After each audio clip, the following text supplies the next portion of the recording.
Greetings and salutations.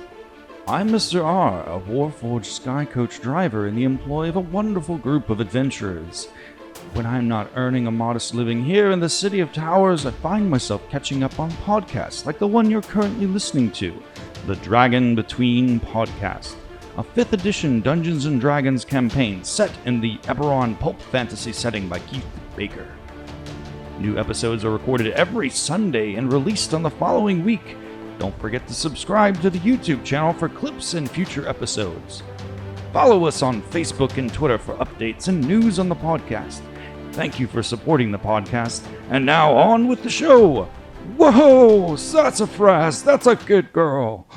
When the group last met, they had agreed to take a detour, passing through and around the massive silk cloud which blocked all visibility southwest of Shargon's Teeth. The sea serpent then set off towards a sea trench. A few hours pass and the vessel arrived just before dark, and the characters decided to set out and explore the coral reef that bordered the edge of the trench. The characters all gathered what belongings they felt they would need for this little excursion, and upon exiting the vessel, the captain and crew raised the sea serpent to the surface.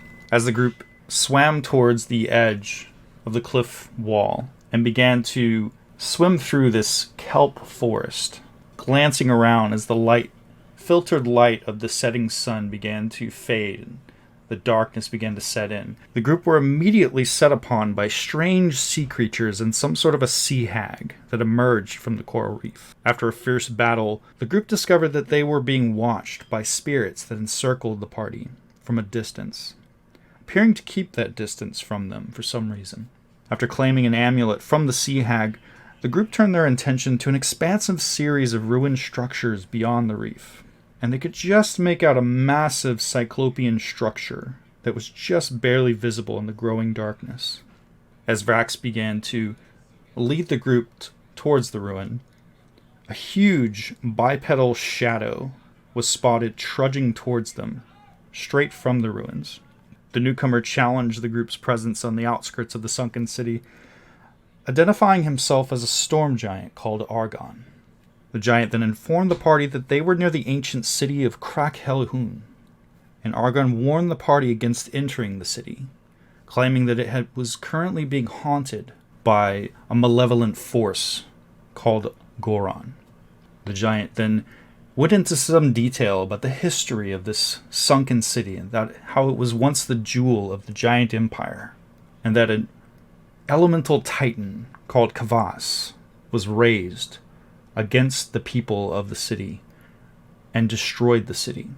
Listening to the giant's warning, the group were determined to head towards the city and potentially face this danger and explore it. Without another word, the storm giant, who called himself Arghon, turned tail and began walking towards the city, the group swimming just behind. The massive kelp forest within the darkness now is almost imperceptible. These ruined structures that dot the landscape off in the distance. All you can see now is just the fading silhouette of this massive structure off to the southeast. As the sun is now set, you are all now swimming in darkness. The only perceptible light of the occasional bioluminescent fish or bit of kelp or algae encrusted on the sides of these ruins.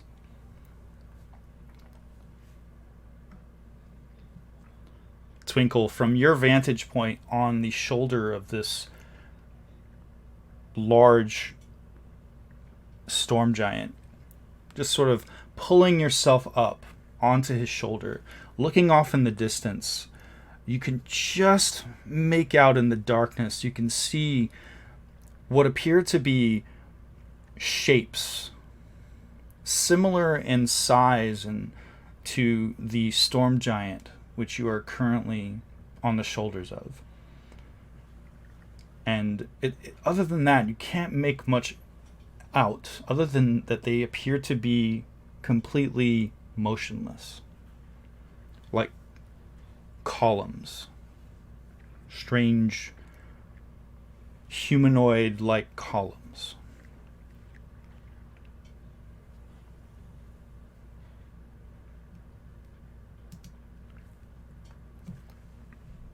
Intriguing.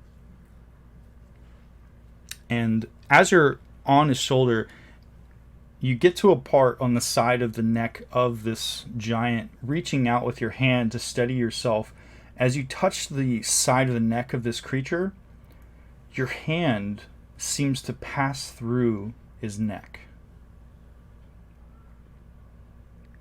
And as you pull it back and look at your hand, turning it over, looking at it, staring back, you can see now that it was almost as if his neck was completely intangible. You passed straight through it. Well, not doing that again.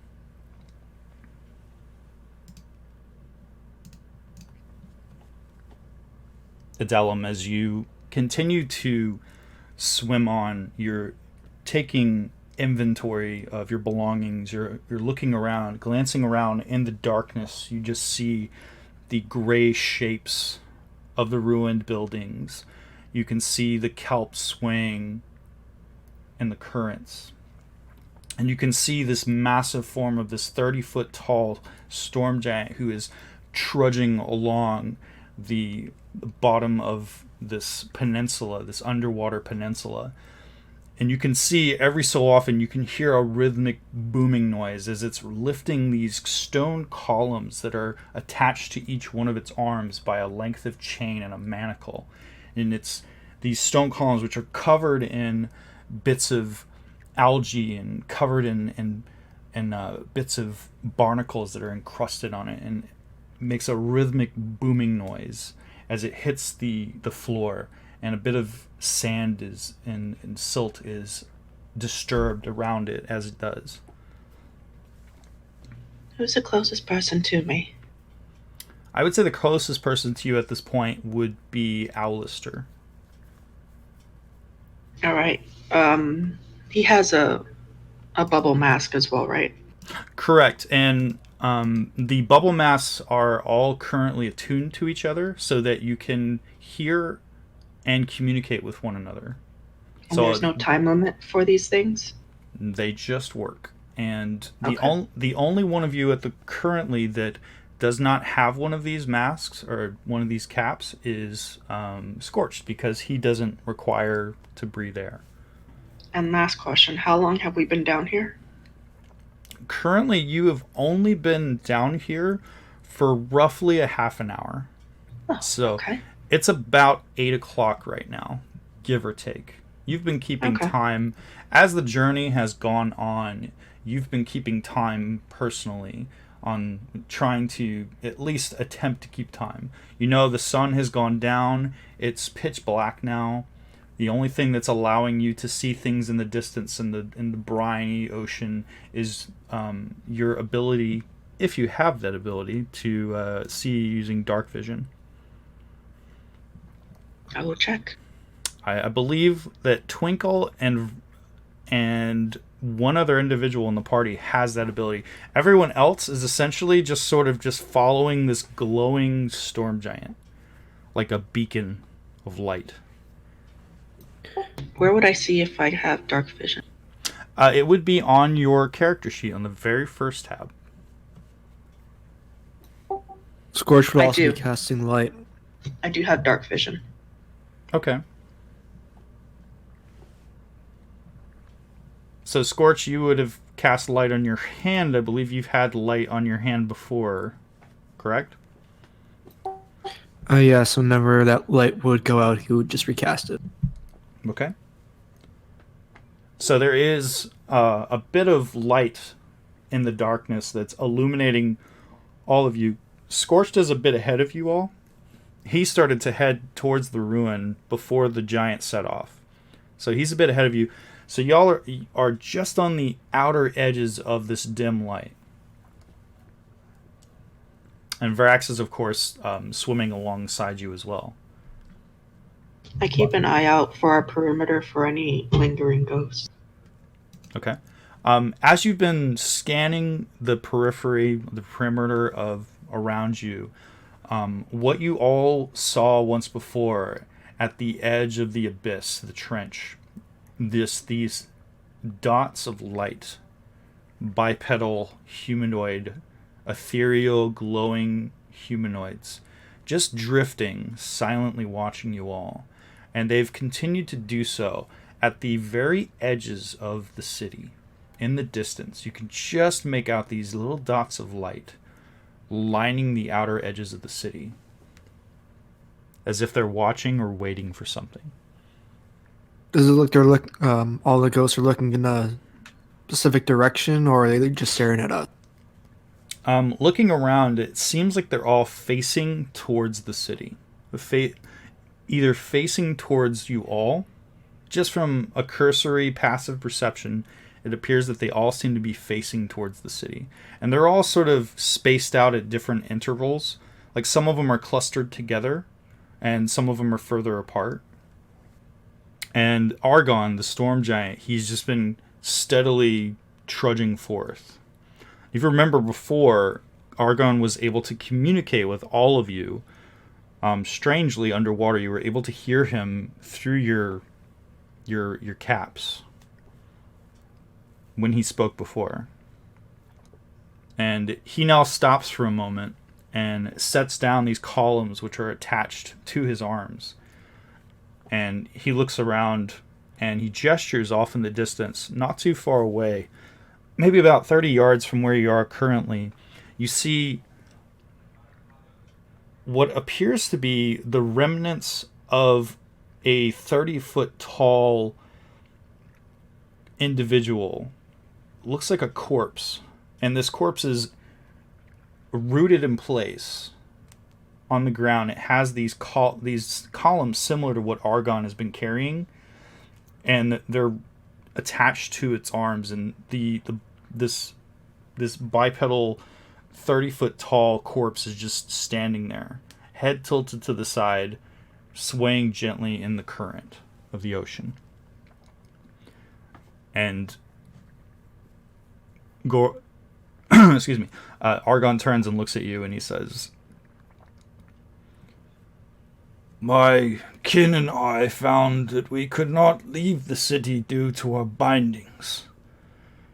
We've spent our time keeping the remnants of Goron's cult out of the city. We may not have been able to save our home, but we vowed to keep their filth from desecrating it further. For a time, all was peaceful down here in the depths, and then his presence returned. Goron had seemingly been raised by some malevolent force, drawing his acolytes towards the city once again. They slowly, one by one, killed my brethren. I am all that is left."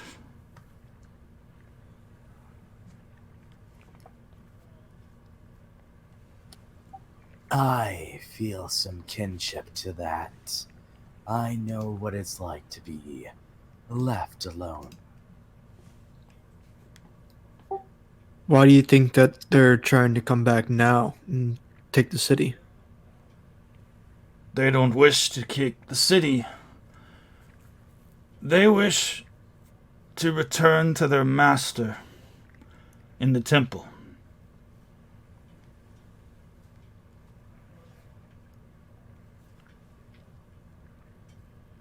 They wish to return something to him. The broken orb. The other piece of his disc. The device that he used to summon Kadvas.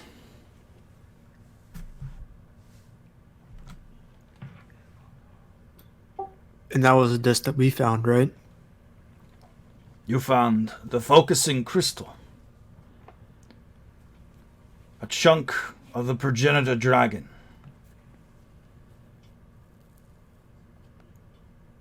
That is what he used when it was complete, to commune with and summon the elemental titan.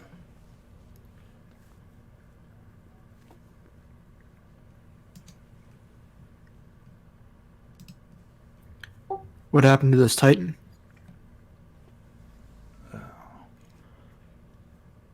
Who knows? Some say the Titan still haunts the trench that it created when it was forced into this world. Some say it returned back to the elemental plane of water.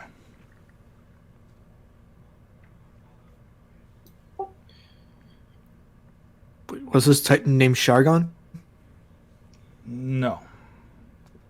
The Titan was called Kavas. You refer to Shargon's teeth.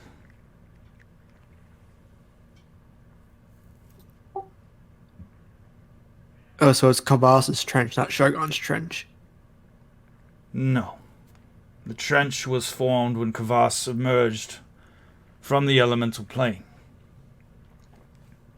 Shargon's teeth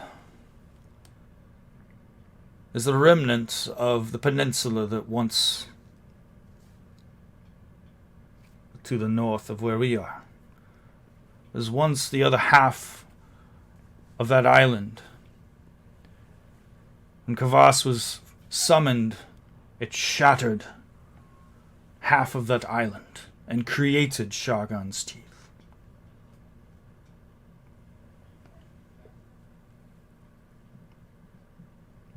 Goron betrayed his brethren, using his elemental binding magic against them and anchoring them to the city with magical bindings.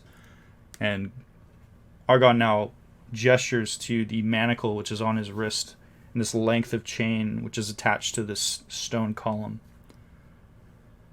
He created the amulet to summon Kavas, and the Titan destroyed the city of Krakalhun and killed nearly all who lived within, save for a handful of us.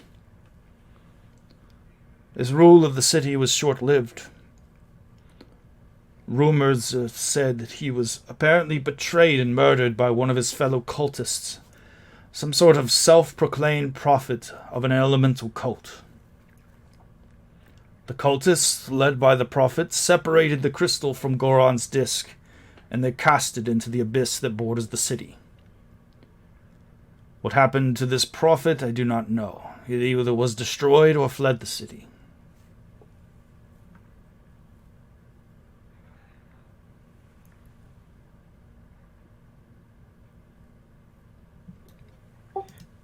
So, besides Warforged and Storm Giants, who else lived here in the city? Well, we had our workers, the Elven. You may know them as Drow. Dark Elves, referred to by some. Of course, they referred to themselves as Truekin. We had many of them here, laboring. Unfortunately, those that dwelled within the city were destroyed when the city was laid low, when the peninsula was shattered and sunk into the Thunder Sea.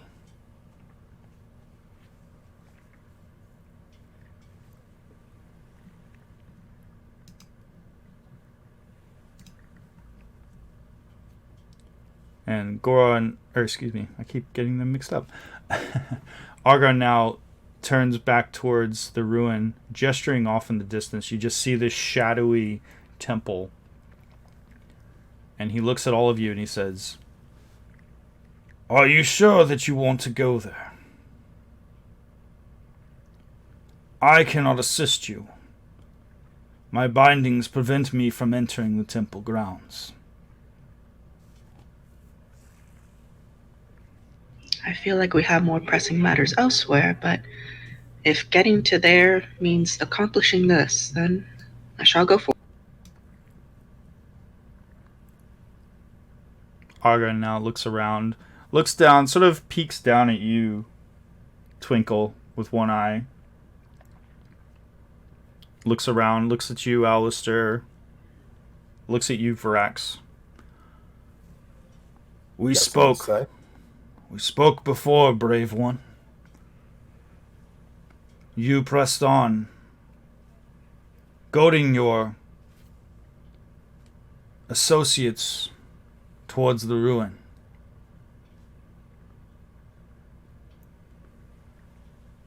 I wish you all well. This is as far as I can go. Thank you. Yeah, we got this. It'll be taken care of in no time.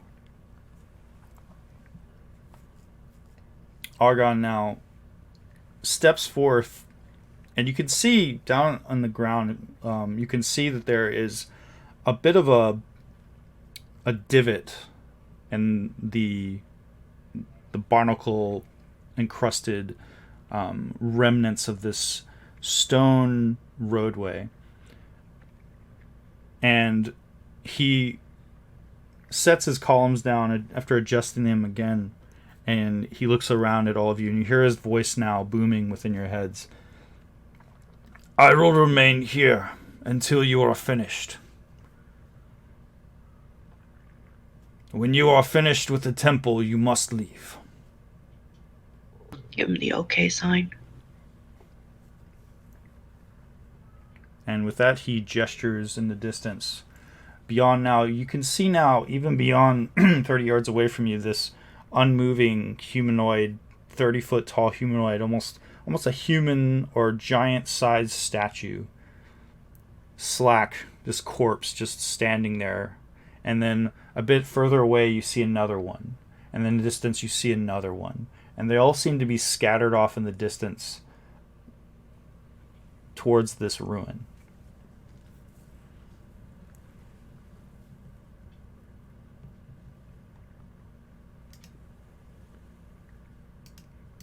Oh, shall we?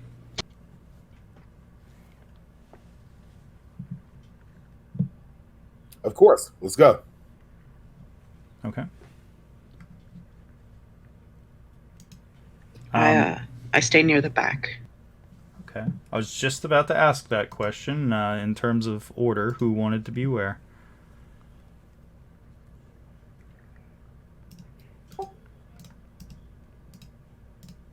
If Frax doesn't have dark vision, Scorch will lead the way. Okay. That is a good point. Let's see if I do. I do not have dark vision. Go ahead and lead the way, sir. All right. So it's going to be Scorched, Vrax, Delum at the rear, and then where does Twinkle and Alistair want to be? I want the middle. All right, Monkey and the Goblin in the middle. So Alistair will be right after then. Alistair and Adelum bringing up the rear. Okay.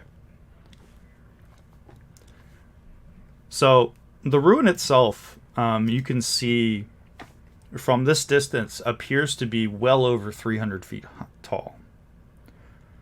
And from this distance, it's sort of listing. It seems like it's listing a few degrees to the side a little bit. Not overtly so, like it's threatening to topple. Just seems to be almost like just a leaning tower. And straight ahead, you can see that at there's a wide stone staircase that leads up to this level, this base level, and then above that you can see a flat surface of the outer, like almost like an outer band. Then above that, yet another level, and then these two sections, front facing, standing straight up, coming together and joining in the center another section. So it resembles that of a pyramid with sort of like angled structures at the very top. So you can see that there's an area within that first level. You can just see in the distance, it appears to be open, and you can just make out what appears to be just this expanse of dark for that open level, the very base level of this structure.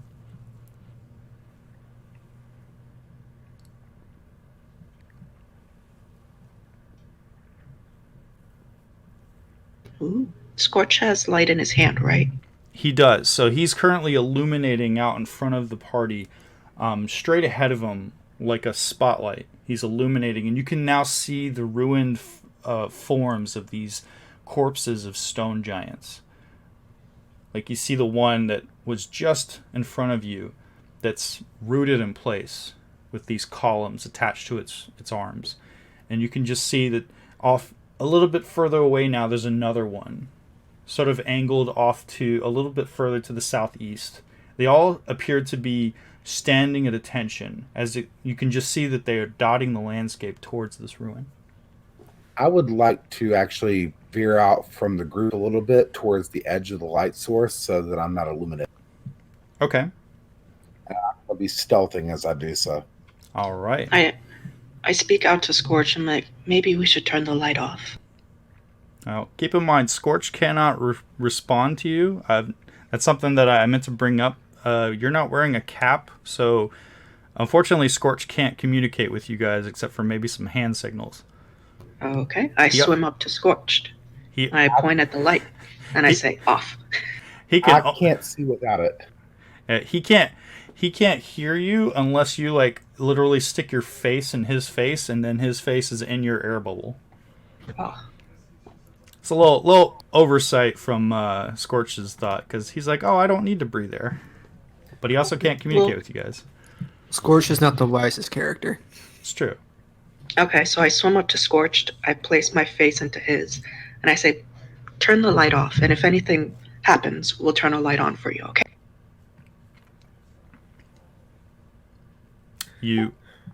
Delum, you hear a protest from... I believe you heard a protest from Vrax when you say that. You'll also hear one from...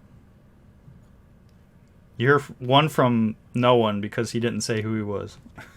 Hear the familiar sound of Alistair saying, hey!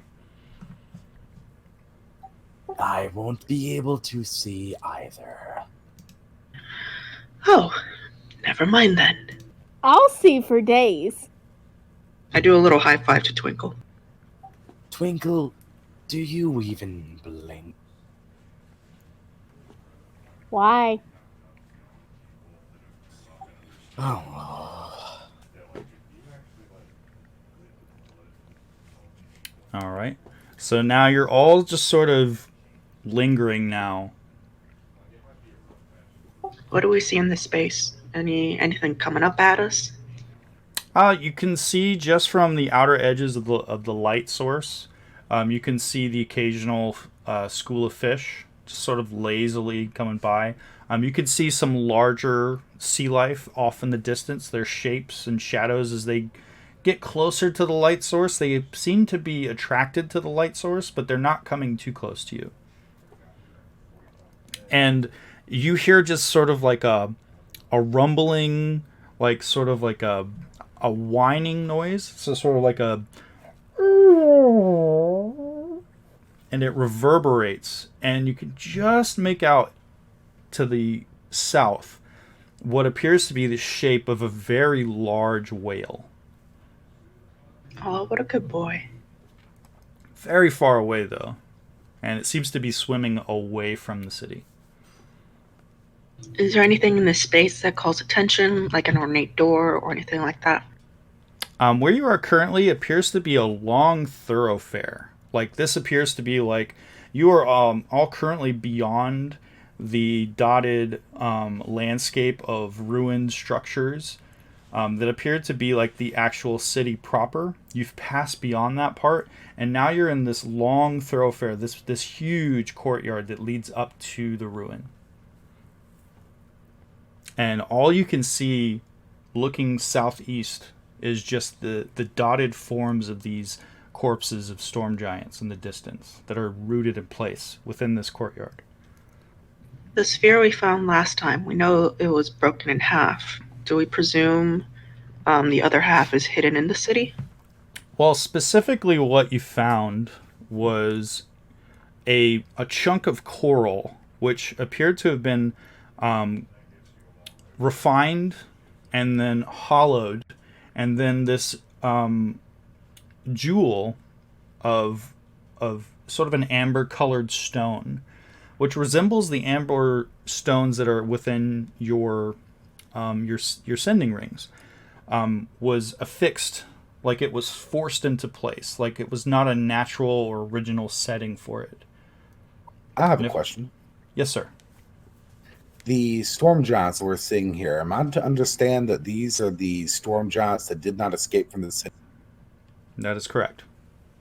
And they were a fairly advanced civilization, correct? The giant civilization, from your memory, just a cursory thought, were one of the most advanced civilizations in this world. This continent was thriving once, long ago. And you just have an inkling of a thought of remembering the giant civilization. How essentially, after great calamities, it was laid low. Okay. Guys, hear me out. We need to go investigate one of these corpses. These things might have something good on them.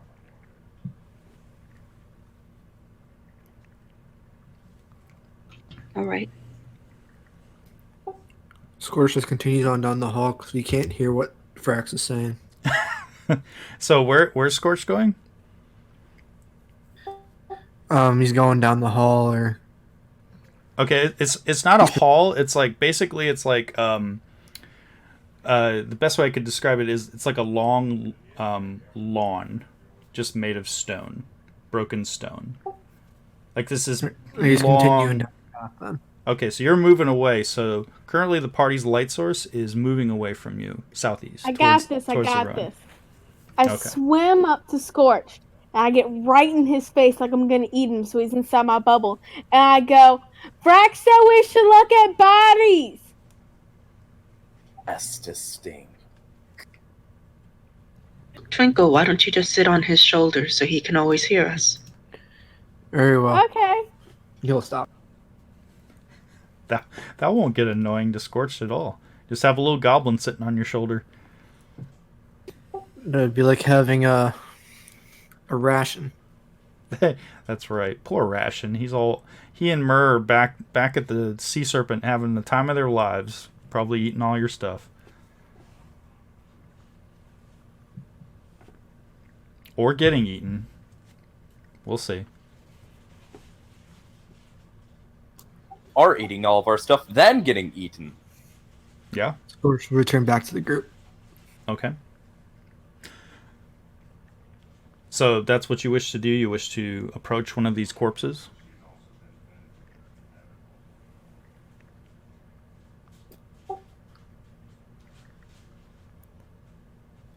Scorch will approach the closest one. Okay. As you get closer to one of these corpses, you can see that over time, the bases of these stone columns that are attached to the wrists and the arms of this body, they have crusted over with barnacles, and bits of coral have actually begun to grow around it and up the sides of these stone columns. The body itself is missing bits of it in places. You can see the musculature is almost nearly evaporated. The whole front of the chest of one of these, it's just the exposed rib cage. Whatever bit of clothing which was once on this body is just tattered scraps at this point. The head is a sunken skull-like visage. Eyes, where the eyes once were, are hollowed out, and you can just see no lips. Whatever lips it once were, it's either been eaten away by other sea life. But you can see in places where barnacles have actually begun to like grow up the body. So there's chunks of them in places around it. And you can see the remnants of what was its hair, wispy, just sort of moving in the current as its head is tilted to the side.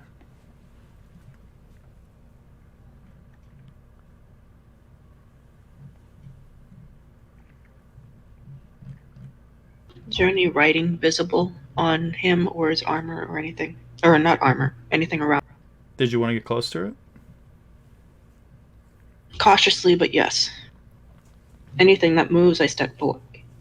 Okay. How close do you want to get to it? Within 10 feet. Okay. As she does so, I will simultaneously move around behind it. Sure. As you drift up to it, you can see that there doesn't appear to be any perceptible writing. The corpse itself seems to be very much withered, waterlogged, and just completely obliterated in places by time underneath the waves.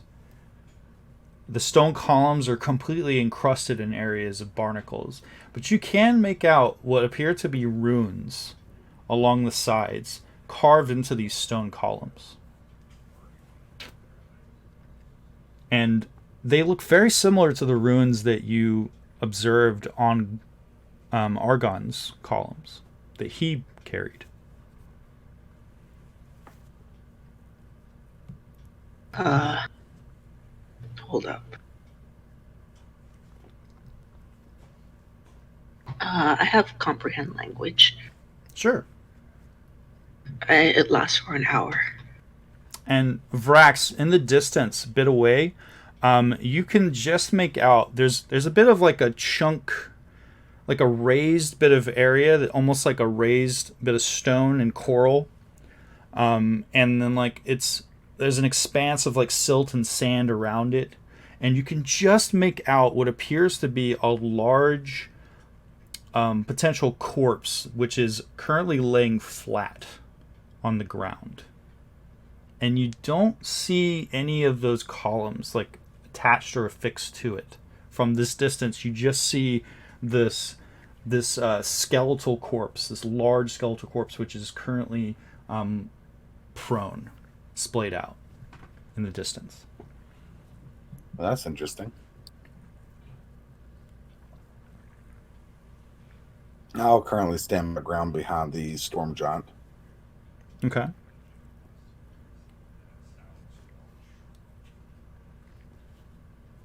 Am I able to understand what it says now?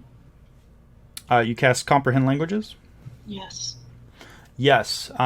You see what appears to be the word punished. And it's written in starting at the top of the column and working its way down. Each letter carved as a glyph, spelled out, punished.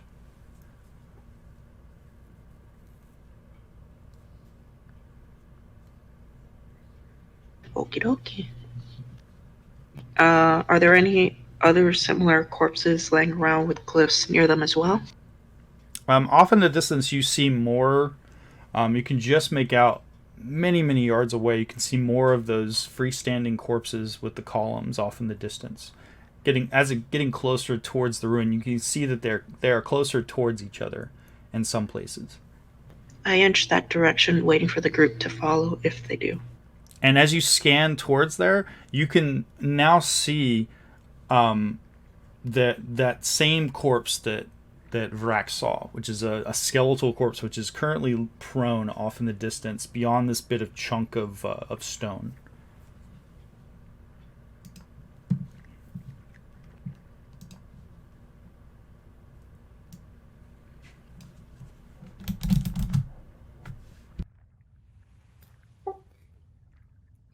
Scorch will search the sand and see if they drop anything when I've been buried in the sand.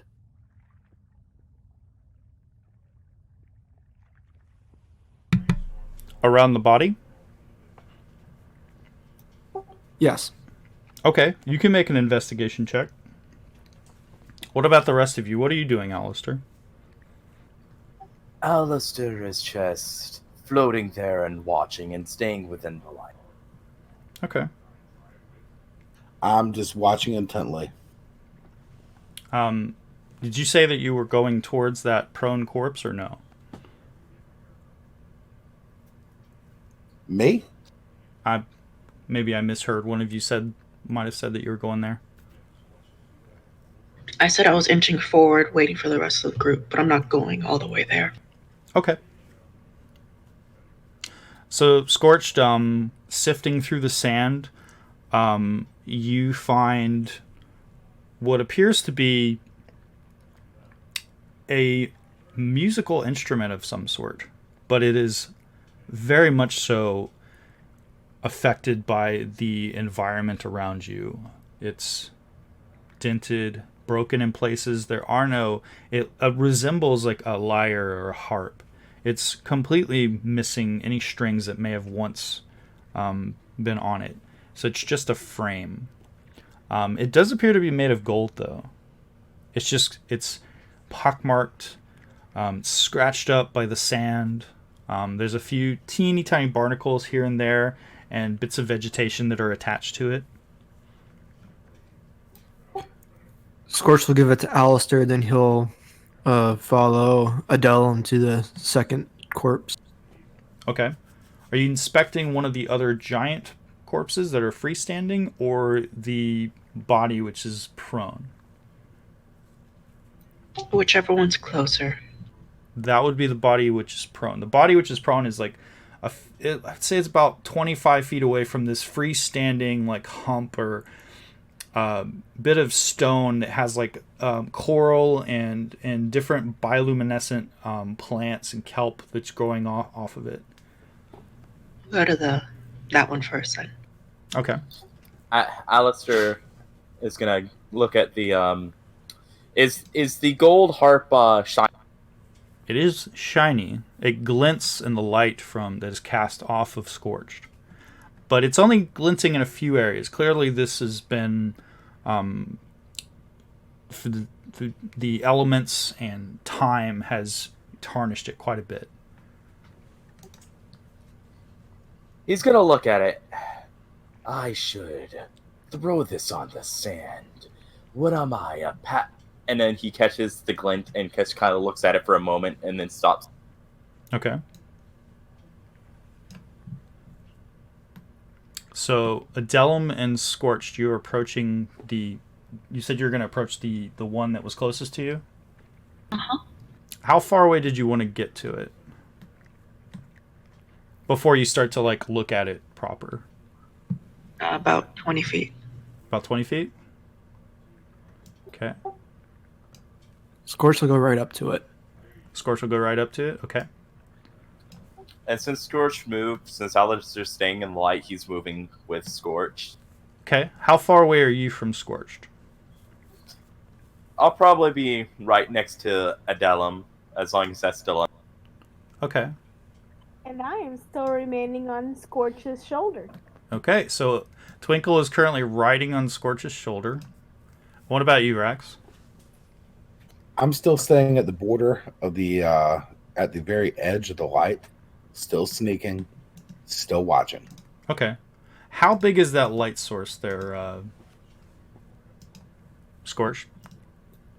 Give me 1 second, I'll check. I think it's like, what, 30 feet, 40 feet?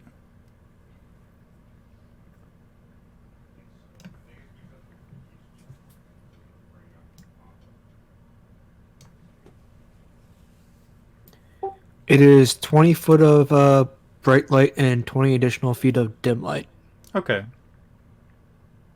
And I don't know if you want the word to shrink that a bit or not. If that's the range we're going with, then I'm outside of the range of the bright light and 10 feet into the dim light. So about, let's see, that's probably what is 20 foot of bright light. So it's going to be 10 foot, about 15 feet away from Scorch. Okay, so you want to be about 15 feet away from him? That's correct. Right there, just within the dim light. Okay. All right. So Scorched, as you get closer, you've got Twinkle right on your shoulder, and you can see now this skeletal mass, this body which is laying on the ground.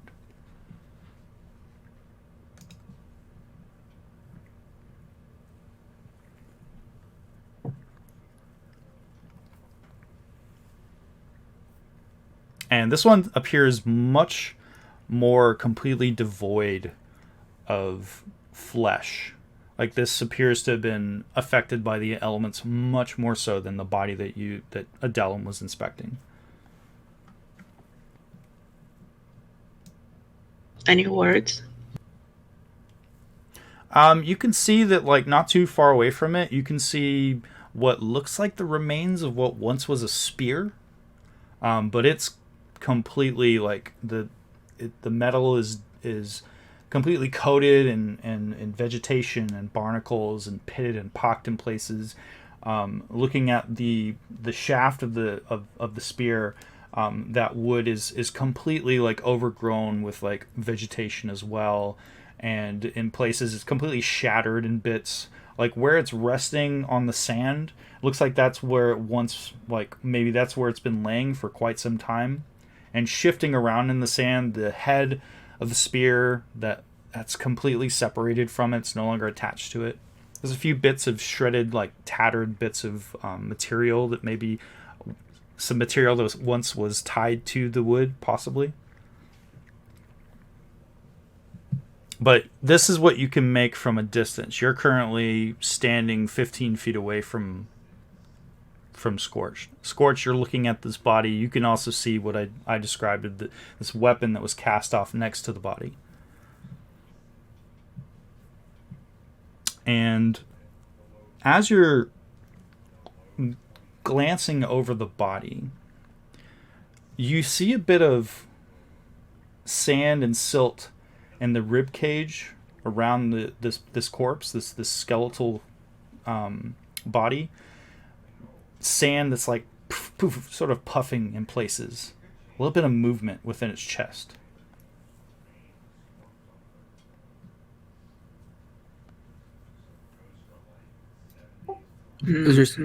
Scorch will take a look inside the ribcage and see if there's anything stuck or trapped inside there. Okay. As you get closer to look at the ribcage, one of its arms suddenly reaches out and swipes at you. And just manages to whiff past you. And this bulbous skeletal abomination now is rising from the sand. I need you all to roll initiative.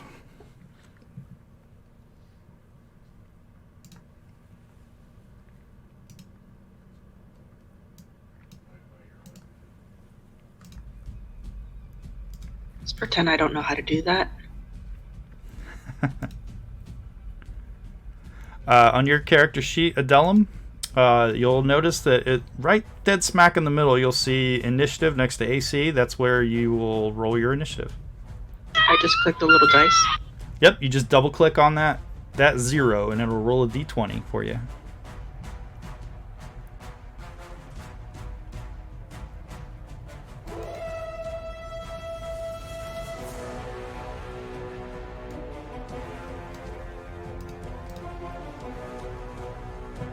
Okay.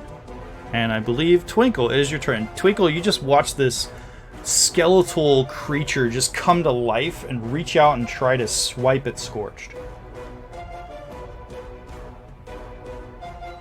What would you like to do? Hide. Okay, would you like to do anything else before you hide? Because it's kind of hard to hide when you're right there on his shoulder. You would need to move somewhere, go somewhere where it's possible that you could try to hide.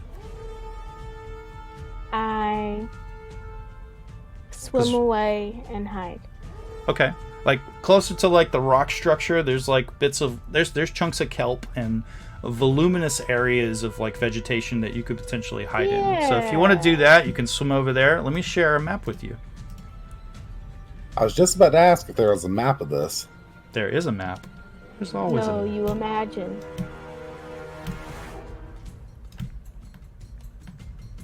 How's that map for you? Big. And remember, you can resize holding down control and left clicking. You can resize your map in Fantasy Grounds. By holding down control and left clicking on the map. I always reset my maps. No worries.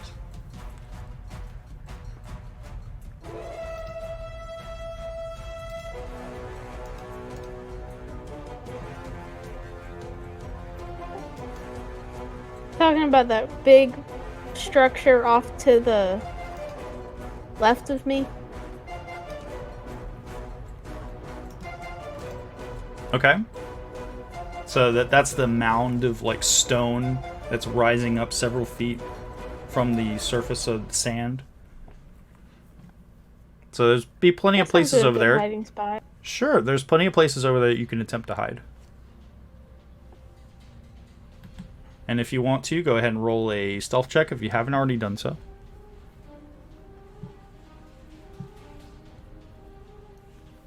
Alright, good to know. Is that the end of your turn? Yes. Okay. On the skeletal... the skeletal juggernaut's turn, it stands up and then suddenly collapses in a large heap of bones that just sort of, in about a 10-foot radius around it, just sort of lunge out like a cloud of bones. And then immediately upon striking out at you, Scorched, reform back into this juggernaut form. So go ahead and make a dexterity saving throw.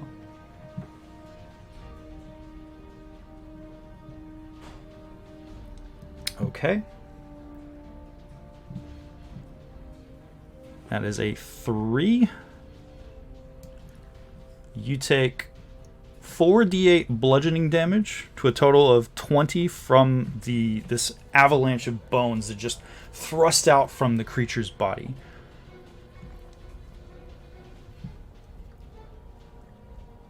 And you are knocked prone. So you all just watched as this stone skeleton, which is about the size of one of those corpses that you've seen off in the distance, it suddenly burst in the water like a cloud of whirling bones, and then immediately, like shattering glass, suddenly reformed. And it looks like it's getting ready to attack him again. And Vrax, it is your turn. Very well.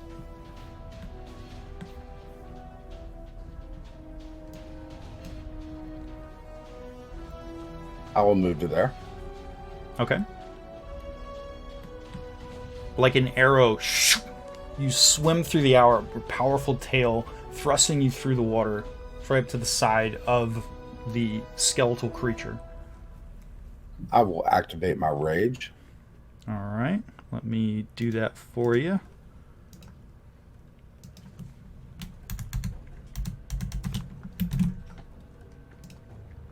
There you go. It is activated. And I will be attacking with my longsword flame tongue. Okay. Now, I believe it took your bonus action to rage, correct?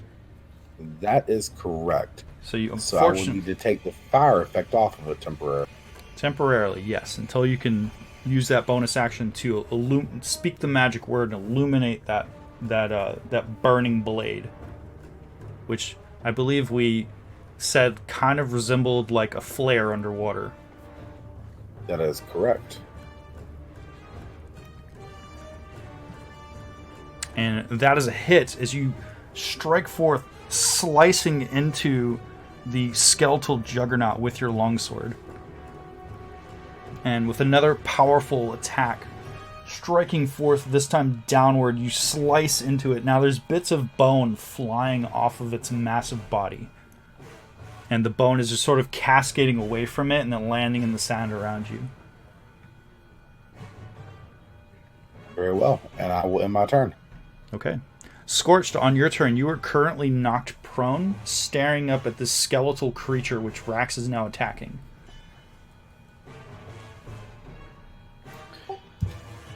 Scorch will stand back up, Okay. and as he gets back up, he will stab the skeleton with his trident. Okay. So you use half of your movement. You stand up, holding out your trident, and thrusting into the skeletal body. And that is a hit, as your three-pronged weapon arcs forth, crunching into the ribcage of this large juggernaut. Would you like to do anything else? I'll End your turn? Alright. Alistair, it is your turn. Alistair is going to raise his crossbow up, and he's going to shoot at it. Okay. An underwater bolt. Already ready to go.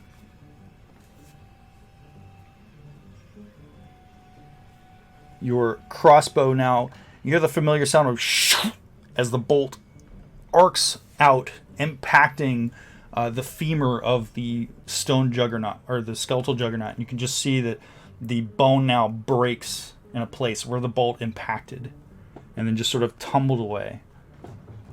And Alistair shall reload and Okay. And Adelum, it is your turn. Woo. I know, first time rolling an attack for like over a month and a half. Woohoo. Yeah. I'm going to start simple with some magic missiles at the skeletal boy. Okay.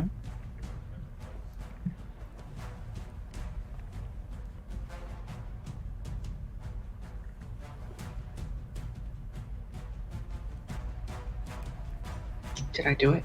I think you need to target him first. And then you need to press cast on your magic missile on your action tab. There we go, got him targeted.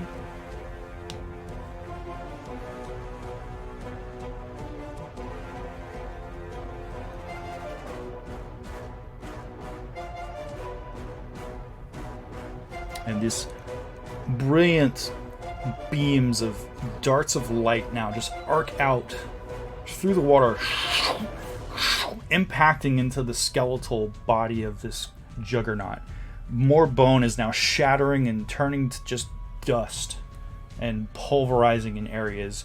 Chunks of it is falling apart in bits and areas, what was holding together its superstructure around its ribcage. And bonus action, Shield of Faith. Okay, you can go ahead and drop that effect on yourself.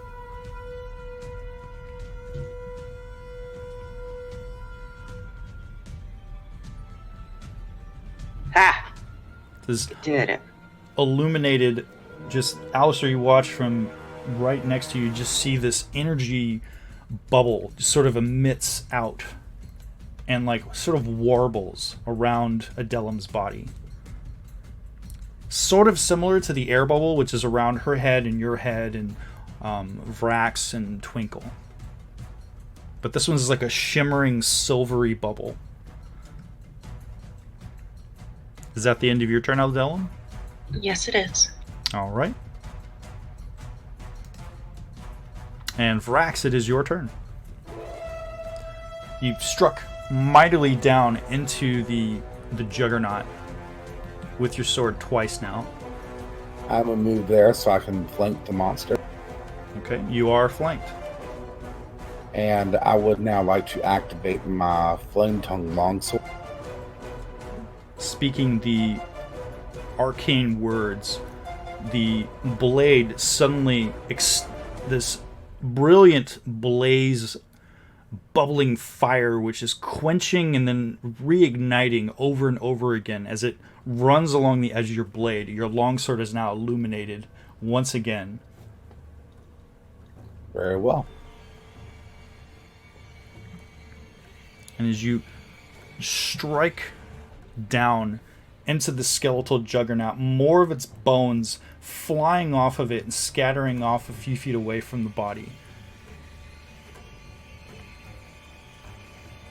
And you can see now that bits of bone are like pulverizing in places as you're striking the skeletal creature over and over again. Very well, and I will now end my turn. Okay. Let's see. Skeletal Juggernaut's Avalanche of Bones ability does not recharge this round. It then turns its attention away from Scorched and now looks towards you, Varax, which has been dealing it damage over and over again. And you just watch as its long arm, which seems just misshapen, like there's too many bones on this skeletal arm, and it strikes out, moving slow in the water, slashing at you, and then the whole body, its head staring straight at you, both arms and the skeletal ribcage completely turn 180 on itself, like spinning like a top, looking straight at you, and its other arm whips around and tries to slash at you backwards. But just managed to duck out of the way. You can feel the whoosh in the water and bits of bubbles, eddies of bubbles, and bits of bone and dust which are being like churned up the sand around you, which is creating a little bit of a cloud just above your waist. But its attacks are completely and utterly ill, like did nothing to you at all. And the skeletal juggernaut now moves a little bit forward, like it turns its attention away from you. So you will get an opportunity attack on it as it starts to move away from you. I will take that opportunity attack. Okay. Does it still count as flanked, since he was flanked when he started moving away? Correct. So you would have advantage on the opportunity attack. But it looks like it's turning its attention back to Scorched. What just happened there? You just rolled 4 attacks. Okay, that made no sense at all. Did any of them actually miss?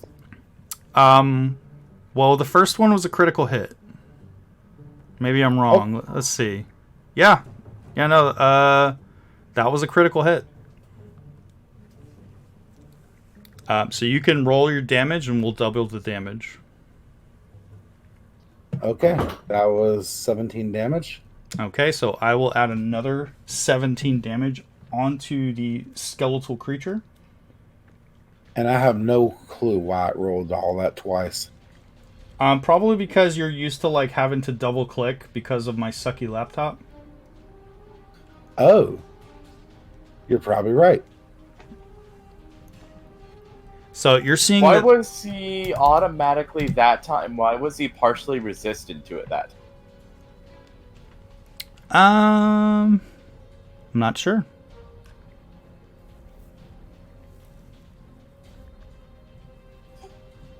Because He's targeting himself. Fast.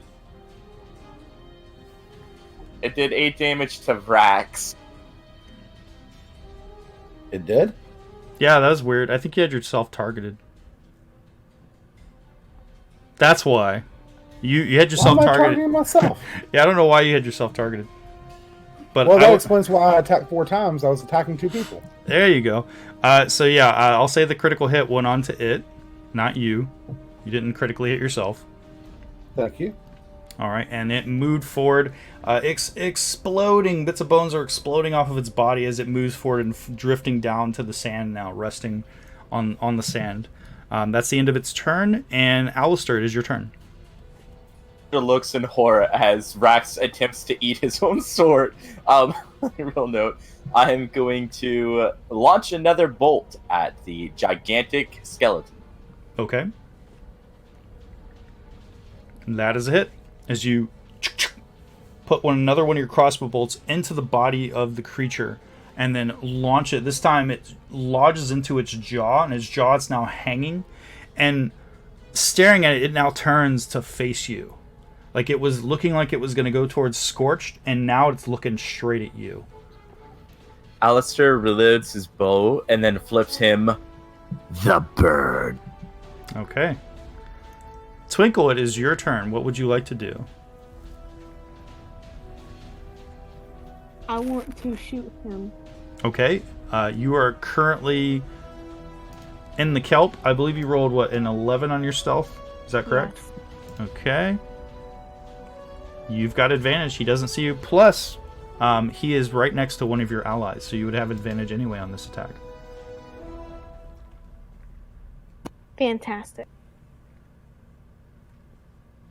The Twinkle, you load a bolt into, I believe you're using your crossbow, your water crossbow, or are you using a different weapon? Yes. Okay. Leveling at this juggernaut of just this wrong amalgamation of bones that appear to be stitched together. And that is a hit.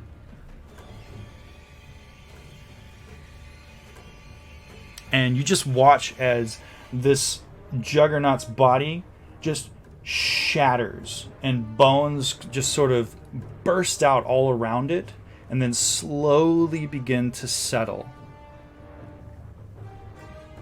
Woo! Bone soup tonight. And you're watching. And you're looking at the bones. And you feel that you know, you're exhaling. And you feel that rush of like, yeah, I just killed it. And then suddenly all of the bones start to drift on the sand towards each other and begin rising. 12 skeletons begin forming and rising from the sand. From the bits of bone that's scattered around from you all hitting it. Are the bones centralizing around the sphere? No, they're centralizing around all of you.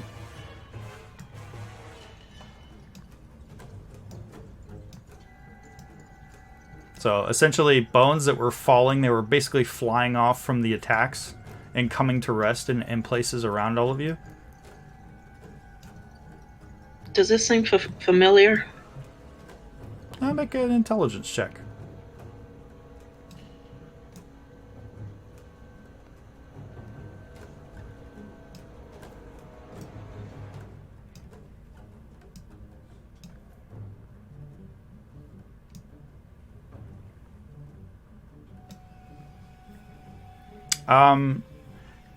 Adelum, you are fairly certain that this sort of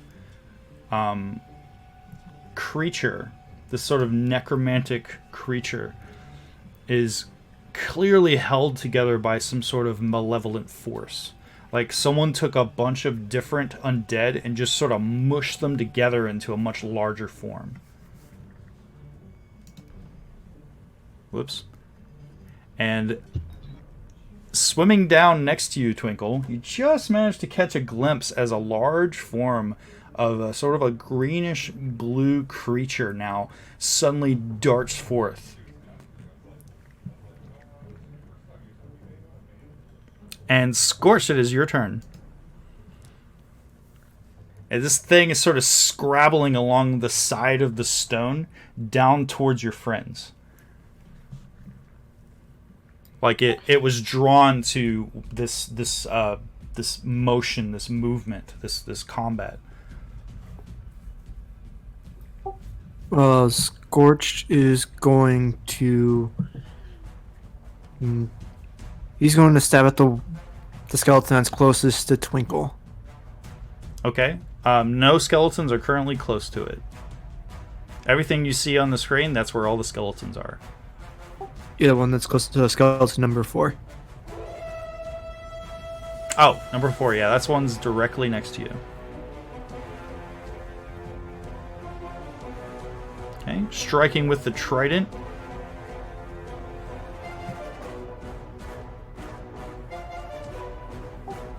I did damage first, so I'll just say I did 5 damage to it. Sure thing, that's no problem. You did it out of order, but that's okay. And that'll be my turn. Okay.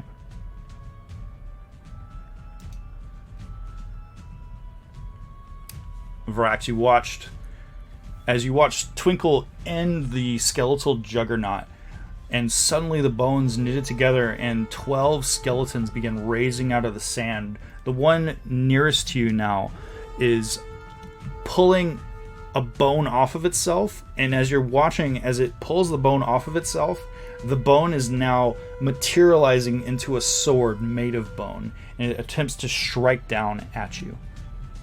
Vrax approves of this tactic. I thought so. It just manages to whiff past you. In similar fashion, Scorched, the skeleton which is directly next to you is going to do the same thing. Pulls a bone off of itself, but it rolled a natural 1 and it whiffs. It just manages to scratch the back of your shoulder and does no damage. The other skeletons are now moving, sort of drifting towards the rest of you, and drifts towards Adelum. In the same fashion, pulling a bone off of itself and festooning it into a strange short sword, and then attempts to stab at her. But is repulsed by this energy bubble which is around her. And Adelum, it is your turn. You just watch this skeleton which is now rushed towards you. Okay. I'm gonna use Ray of Sickness on the one right next to me. Okay.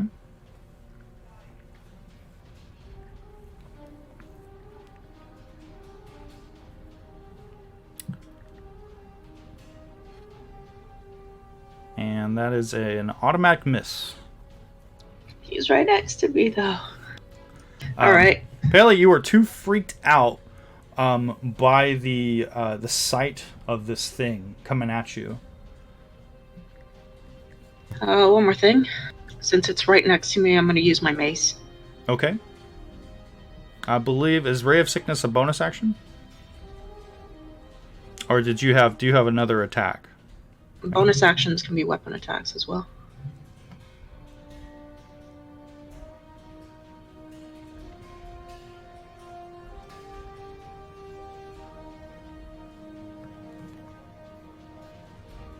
Yes, if you have an offhand, you can use your bonus action as an attack. Yeah.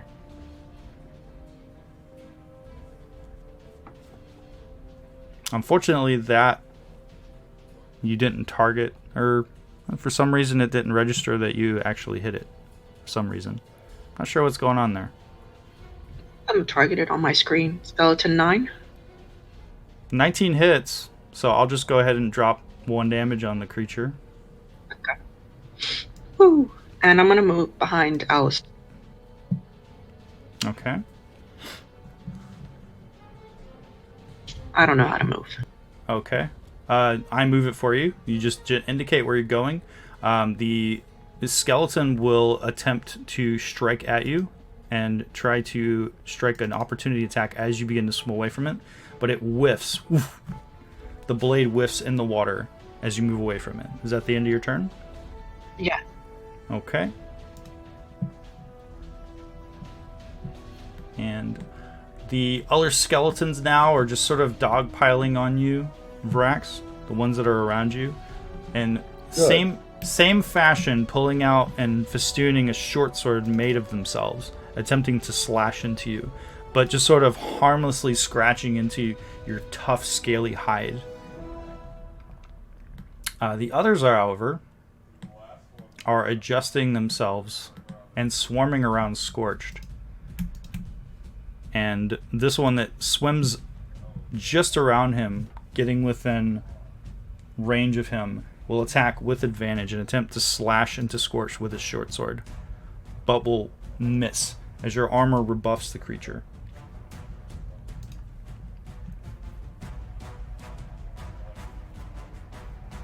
And the other skeleton will swim towards Vrax and will do the same thing that the others have been doing, attempting to stab at him with its short sword and missing, because that's a thing it likes to do. Skeleton number 3 now pulls off a bit of its femur, and you just watch as it seems to pull out a bit of twine, and in one fell swoop, its femur arcs and turns into a bow. and it now fires an arrow made of bone straight at you, Adelum. And the arrow through the water and manages to bounce off of you. You watch as this arrow, which appeared to be made of bone, but also had a bit of an ethereal texture to it, it completely annihilated and dissipated when it bounced off of your energy shield. And the other skeletons now rushing towards Vrax. I like how in almost every combat, Vrax is like monkey in the middle. Scorched, it is your turn. You are currently being swarmed by these skeletons. Scorch will continue to attack. He'll continue to prod a skeleton forward with his trident. Okay.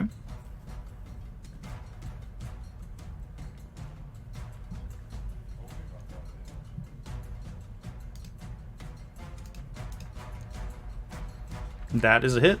You strike with the trident, piercing into its body. You can see that a whole side of its ribcage is now ripped away in the water. Scorch will end his turn. Okay.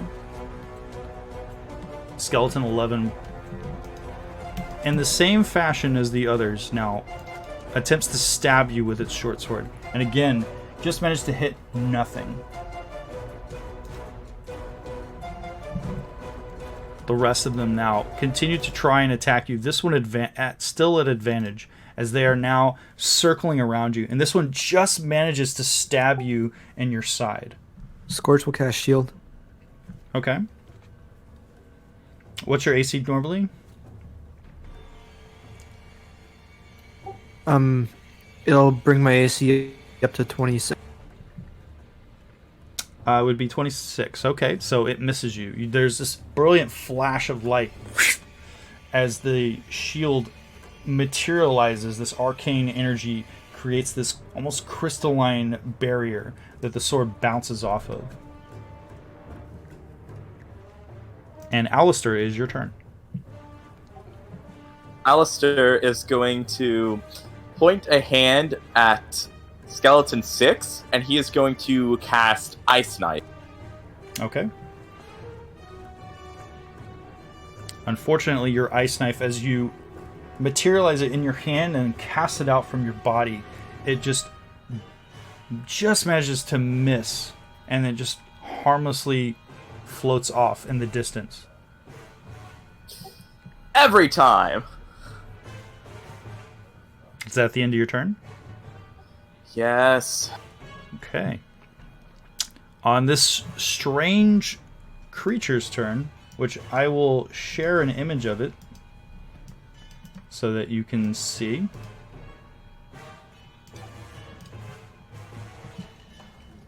This strange, mostly nude creature with this sickly greenish blue skin. There's a bit of frills coming off of it, and it looks like it has gills. Is coming straight at you, Adelum and Alistair.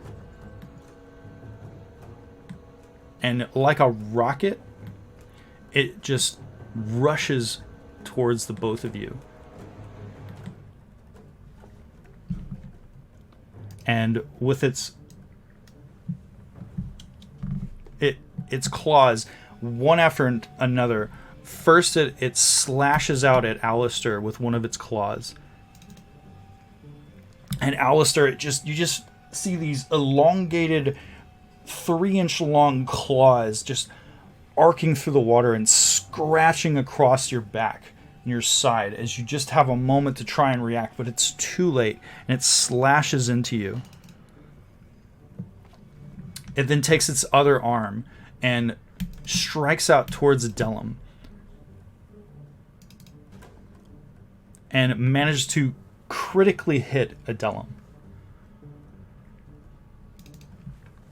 And just watch as Adelum, you take this heavy hit and you feel the pain, the claws slicing into your flesh, just getting past your armor. It then, with a malevolent grin, arcs forth, extending its neck out, and attempts to bite into you. And sinks its teeth into your neck. And as it does, it grabs you. It still has you in its mouth, and your body goes limp. And Endelum goes unconscious. And with its remainder of its movement, it is going to float away with Adelum's body. You can take an opportunity attack on it, Alistair, if you'd like. Oh yeah, Alistair is going to point the bow at it and try to... Okay.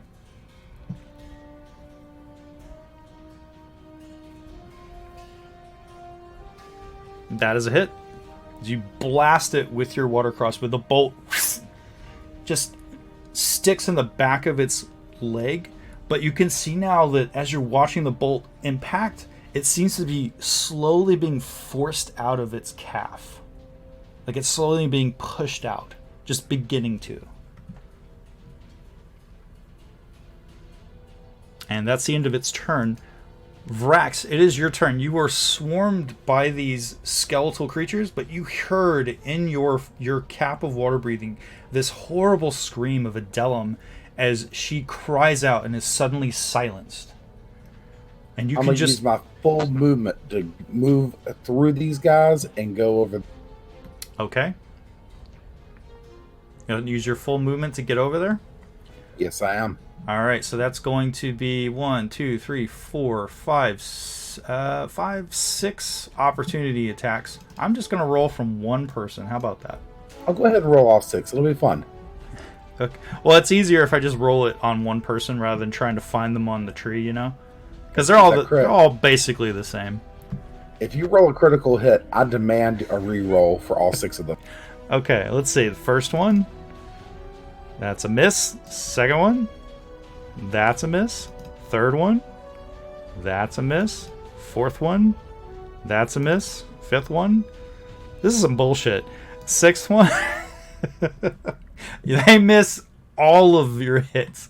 And like a rocket. How do you feels right now, sir? Just like a rocket, Vrax with his flaming sword roaring through the water straight towards this troll creature, Gulthrus. And you just, as you get there, you can see Adelum's lifeless body floating in the water, and you can just see that and her neck is hanging out of its mouth. Is that the end of your turn, I assume, correct? That is actually not the end of my turn. No? I will activate my feeding frenzy to use my bite attack. Okay.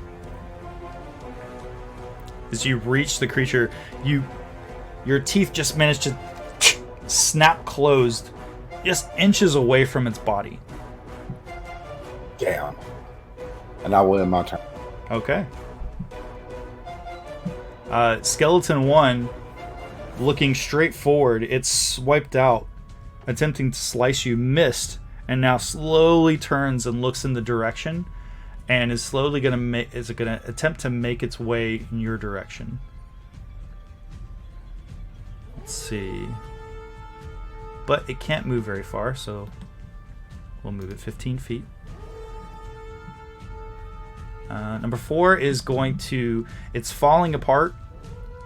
It's going to attempt to hit you with its short sword. There, Scorched.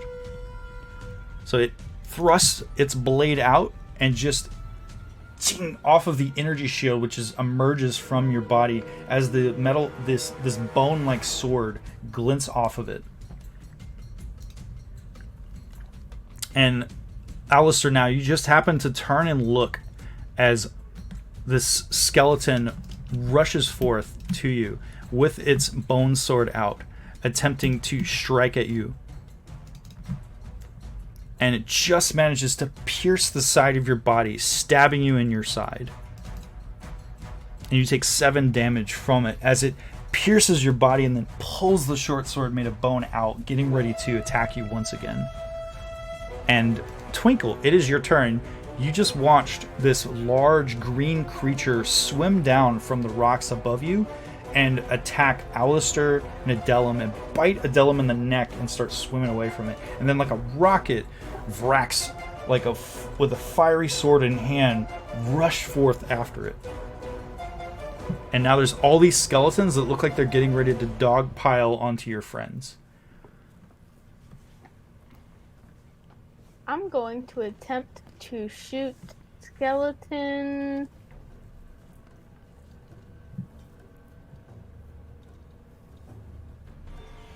Keep in mind, any skeleton that you attack which is within 5 feet of an ally, you will have advantage on your attack. Even though you didn't hide next turn.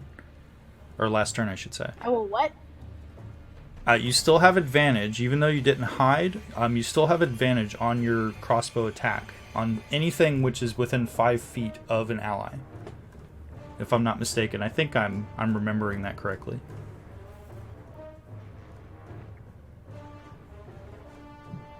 If I'm wrong, you guys just call it out. Sounds good to me. Okay. That is a hit.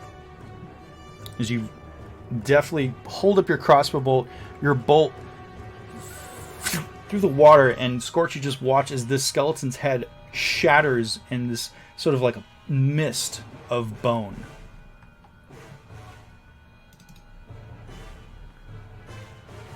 And I assume you'd like to hide as your bonus action? You're not going to move anywhere? Yeah.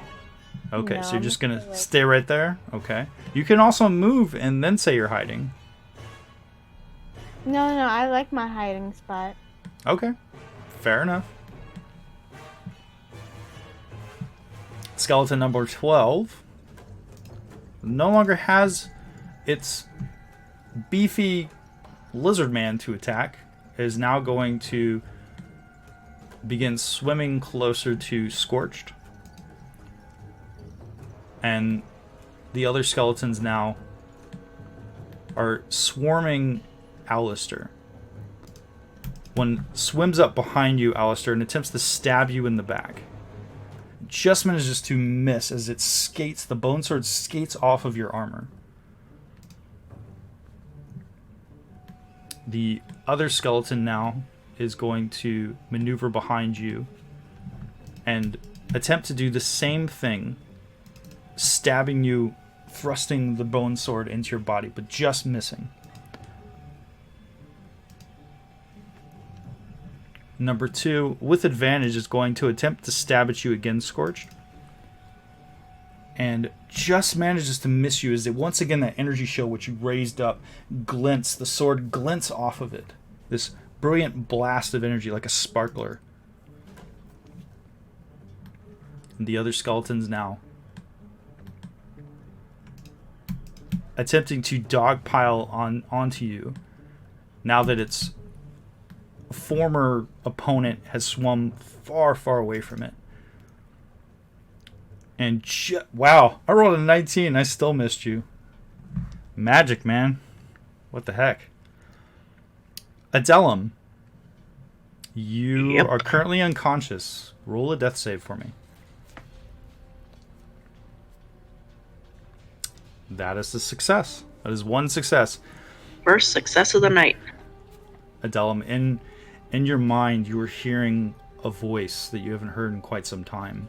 This calming voice that is speaking to you now. And it's saying something, but you can't quite make it out yet. And It was Vrax yelling "fuck" right as he missed biting that thing. And Twinkle, it is your turn again. Nice.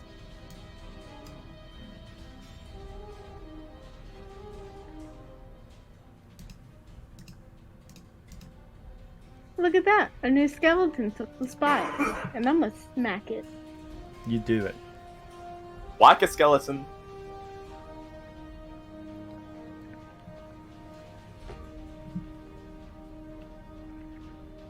That is a hit. As you once again load your crossbow, aim it, and you just watch Scorch as this skeleton attempted to stab at you and swam to replace the one that was once there. It suddenly explodes. Its rib cage explodes and its head goes tumbling off slowly away from it. Would you like to continue to hide in the bush? Yep. Okay. It's a good strategy for me. It's true. Skeleton number 7 now is going to once again attempt to stab you, Alistair, with its short sword, but just manages to miss. The other one behind it now is going to shift slightly and also attempt to stab you with its bone sword, and just manages to impact, nearly stabbing you right in your clavicle. And you can feel now the sting of the bone sword piercing and dealing 5 damage to you. The skeleton which is still flanking you continues to stab you, Scorched, but misses you. Looks like your effect has expired. It's my turn. Actually, it's Alistair's turn. Alistair, what would you like to do? You are currently being swarmed by 3 skeletons. One skeleton number 9, the crossbow at him, and just Alistair's eyes look like they're full of hate as blood just seeps from his wounds. Okay. That would be with disadvantage because you were firing your bow at close range.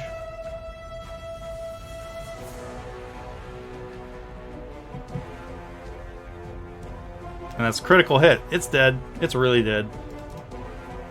Yeah, I mean, it was either going to be a critical, it was hitting no matter what.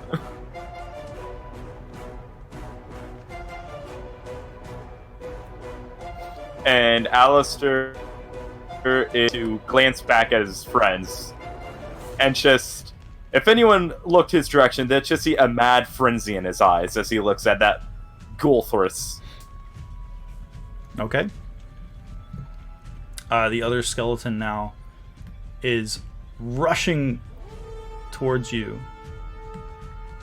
and it moves its full movement to get to you, but it won't be able to attack you this turn.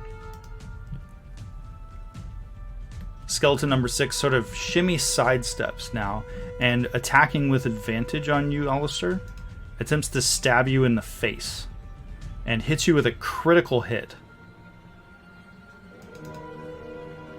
And you just feel like a whole section of feathers is carved off of the side of your face. Just the raw skin underneath as it pierces and nearly cuts your beak off. Oh no, you're Pecker.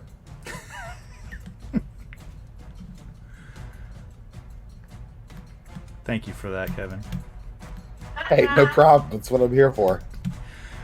I think this is a... Ooh, I wasn't expecting this to go so well. Alright.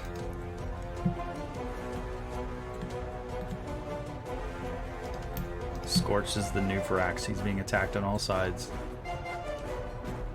That's okay. The old Vrax will be over there in a minute. We'll see. It is your turn, Vrax.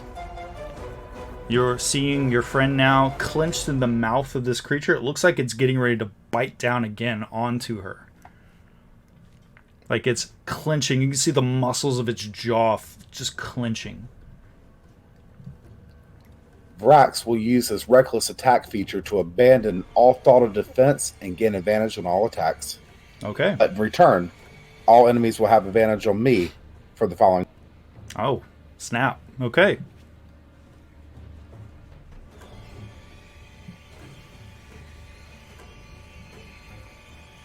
That is definitely a hit as you slash forth with your flaming longsword and just bash into the creature.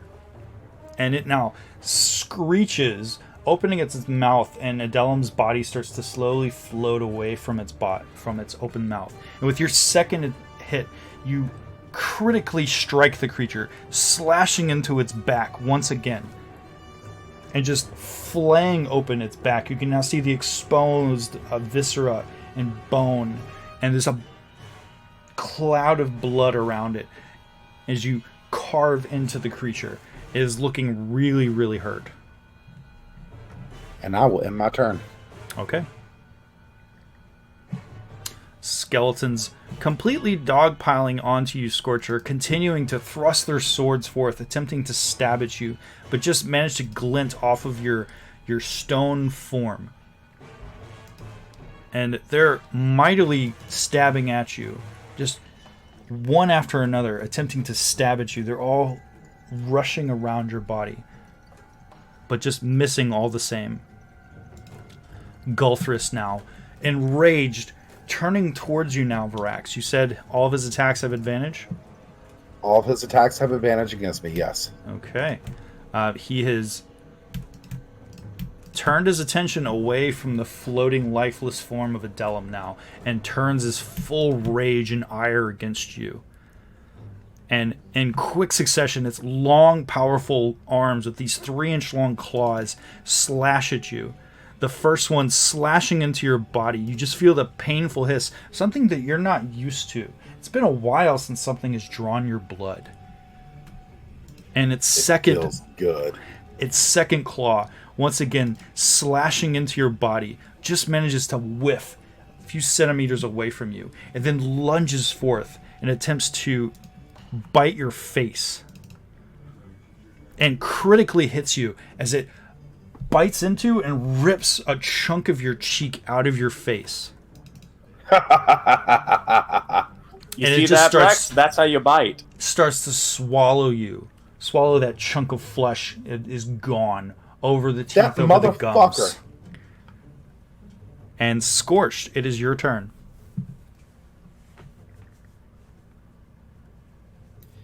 Alright, Scorch is going to use his bonus action to cast Second Wind on himself. Okay. That's one So hit back- point. That's 2 hit points. What's my fighter level? Okay, so it's 2 hit points. You can adjust that yourself. Is that all you'd like to do, or would you like to attack something? I would like to stab skeleton number 1. Okay.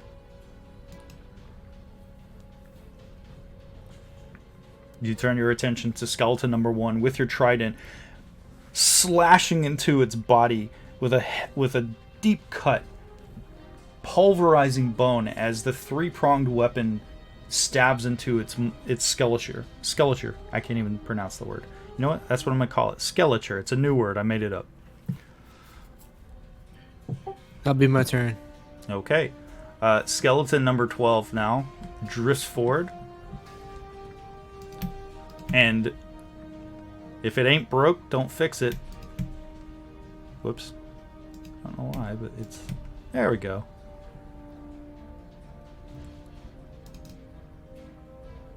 And just manages to miss you. Adelum, it is your turn once again. Would you like to roll a death save for me? That is another success, Adelum. Adelum, now you are starting to hear now this voice once again. And you can now are starting to make out this voice that says to you, "It is not your time, child." You sure it's not "aw fuck my face"? It is definitely not "aw fuck my face." But maybe in your strange language, maybe that's what "aw fuck my face" sounds like. Maybe so. Twinkle, it is your turn. From your perch next to the stone, buried within the coral and the kelp.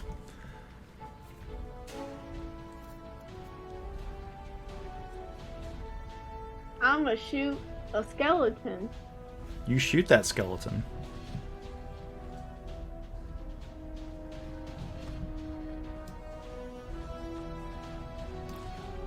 That is definitely a hit. And you just watch, Twinkle, as this skeleton just, in another poof of just milky, sandy, chalky bone as it's pulverized. I was waiting for you to say goodness, but you said bone. Bone. Milky goodness. The delicious bone goodness, my friends. Just for that, Alistair, the skeleton's gonna stab you. But it missed. You know I was going to anyways. You know what? There's not much these guys can do, so they're just gonna keep trying to hit you. And it's like every time they actually physically hurt you, like this one just did to Scorched. I'd like to cast shield. Again? Okay. Alright, I'll take that 6 damage, or you can take the 6 damage off of yourself. I'll take it off. Scorch said, Okay. how about no? Scorch said, how about no? You have to admit, this is the appropriate use for shield. I mean, he's using it extremely well. It's true, he is. So you can drop that effect onto yourself, Scorched. And I went ahead and adjusted your health for you.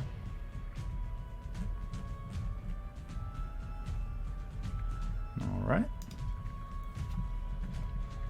Skeleton number 3 is going to strike with advantage, attempting to strike Alistair and stab him and attempt to kill him with his sword.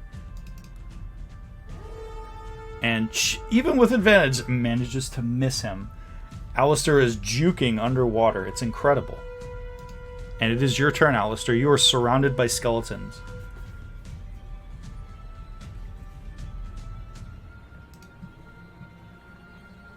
To drop my and draw my staff and attempt to hit skeleton 6. Okay. Is there any disadvantage on that? What are you trying to hit it with? My quarterstaff. With your quarterstaff? Yeah, you know what? Go ahead and roll a regular attack. That's a natural 1. I'm going to use a key Okay. point to use flurry of blows to try to punch it, because I am pissed. I can see that you're pissed. That's a hit. One might even say he's feathered. He is feathered. Oh, he's nettled. He hit him again. He His just watching. feathers have been rustled. He is rustled and ruffled, and you pulverize with a 1-2 punch, a punch and a follow through with an elbow, and you knock the skeleton's head off of its core, off of its skeletal frame. I like to think he accented each of those hits with "fuck you." No, actually, it's like, you will not take from me! Is that your turn? Yes. Okay, skeleton number 5 is going to stab at Scorched. If it ain't broke, don't fix it. And critically hits Scorched. Scorched, you were feeling good. You'd cast your spell up. As you turn around, just in time, your spell suddenly, the way it was maneuvering and attempting to swirl around to protect your body, this creature stabs you center mass. Whoops. Did not mean to do that twice.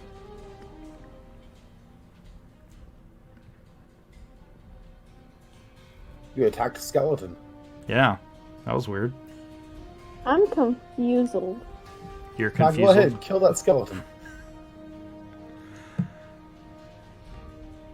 In his confusion, he critically hit himself. Yeah, I'm not sure what the heck happened there. So I'll roll the damage again. There we go. There we go. See, Skeletons are dumb. I mean, this is a proven fact. it's true. You know what? I'm not even going to course correct that at this point. This combat's going on forever. Skeleton number 11 now is going to attack with advantage on Scorched. And critically hits you. Again, Scorched. This time, I'll actually roll correctly. And Scorched, you suddenly find yourself at a point that you're not familiar with. You're suddenly dormant. Your brain, your mental functions cease. And you just see endless black and hear nothing. Go Blue for screen it. of death. Blue screen of death. DM hacks. Scorch has encountered a fatal error. On Golthrus' turn, Scorch.ex has. Golthrus is now going to slash at Vrax twice, slashing into his body, just enraged. And with his second attack, manages to pierce into your chest, scratching across your chest, and is just this mask of just pure rage. And attempts to snap. You see its toothy maw snap close, inches away from your face as it attempts to bite you in the face once again. And it is your turn again. Vrax has had enough of this bullshit. I'm also going to use my reckless attack once more. Okay. How many times can you use that? That's crazy. Unlimited, sir. Damn. Because it has such a large drawback to it, I can use it forever. Yes, I'd taken that into consideration when I got that really high AC. Okay. That's definitely a hit as you carving into the side of this creature. And you can just see as the flame just burns away its flesh, recoiling from the flame, this almost illuminated slash into its chest, slicing once again, and you manage to lop its head off from clavicle across one pectoral and through the other. Its head, half of its shoulders and arm now floating freely away from its body, dead. And as a bonus action, I will be adding 9 points of health to Adela. Okay. How do you do that? With my last potion of healing. Okay. So you take this potion of healing, uncork it, and the fluid immediately begins to dissipate into the ocean water around you. Oh, no. I shoved it all the way in her mouth. Okay. Yeah, she's choking on this thing, but she's healing, I assure you. I'll allow it. You know That's what she said. I will allow it. Yeah, I got that thing right up in her bubble, took the cork off, and just turned it bottom up straight into her throat. And I'm not taking the bottle out either. I'm not even being gentle about this. Vrax is already up and looking at his next target. She's just going to wake up with a bottle sticking out of her mouth. Okay. So, Delum, your eyes flash open. You heal for 7 hit points. Woo! And I will also move up to there before I end my turn. Okay. You come to consciousness, Adelum, looking around you. You see the floating corpse of that strange creature, aquatic troll that attacked you. Scorched, roll a death save. Where's the troll? Its body is floating. Unfortunately, Scorched, that is a failure.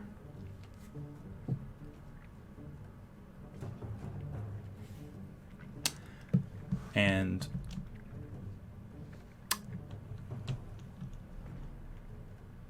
Twinkle,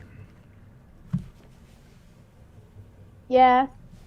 you watch as Skeleton 12 now, at your prone form of Scorched, pulls its skeletal arm back and then thrusts into Scorch's body.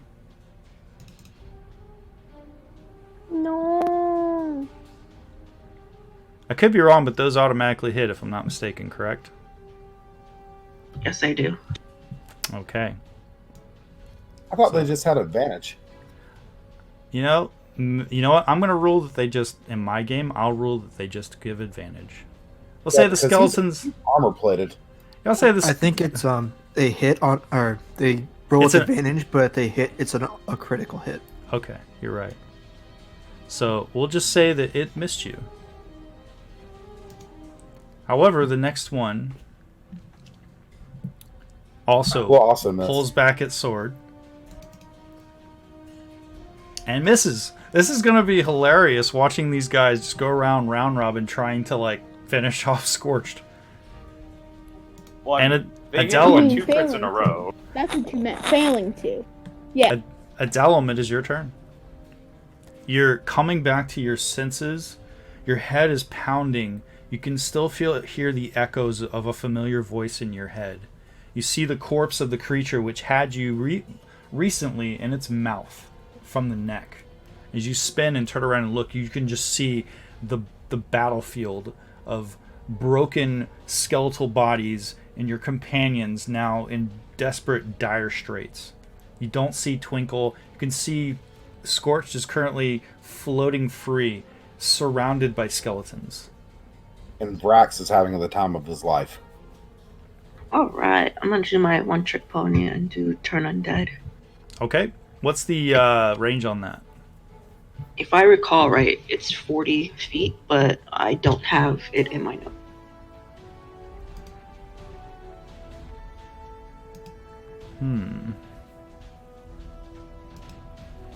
Looking it up. I'm looking it up too. 30 feet. 30 feet. I was close. Each creature that can see or hear you within 30 feet has to make a wisdom Can I save. swim up then? 15 feet? Sure. Go ahead and indicate where you'd like to move.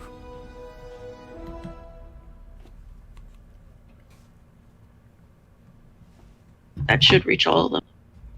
Oh yeah, you should be able to reach all of them.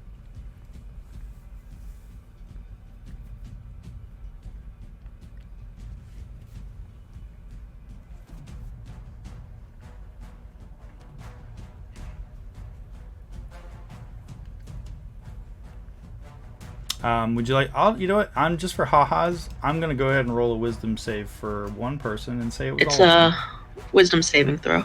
Yes. Okay, they all fail.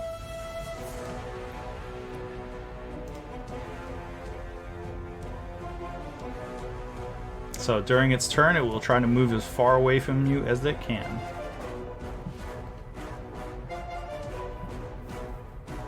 Is that the end of your turn? I am checking for my healing. 1 sec. Sure.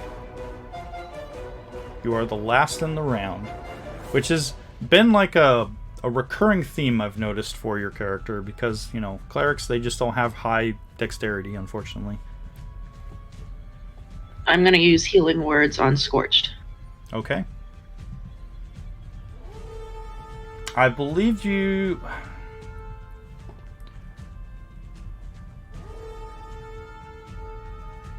Okay.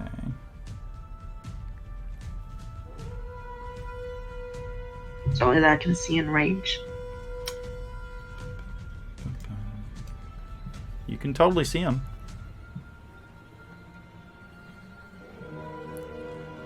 There is this heat, like a shimmering heat, and Scorched, the blackness suddenly is gone, and your photoreceptive eyes suddenly blink to life, and you can see the trident floating a few inches away from your hand as you wake up.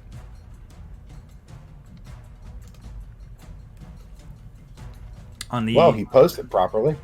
Skeleton 11's turn, it is going to move as far away as it possibly can away from Adelum.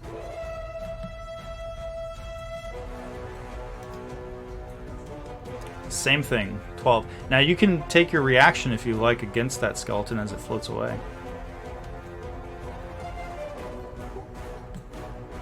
No, I'll take it. On either one of them, actually.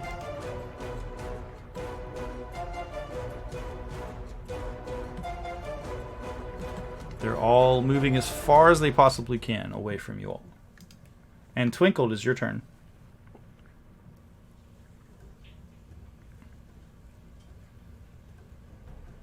Yep. Okay. That is a miss. No! Why? You've been doing so well, though. Ah!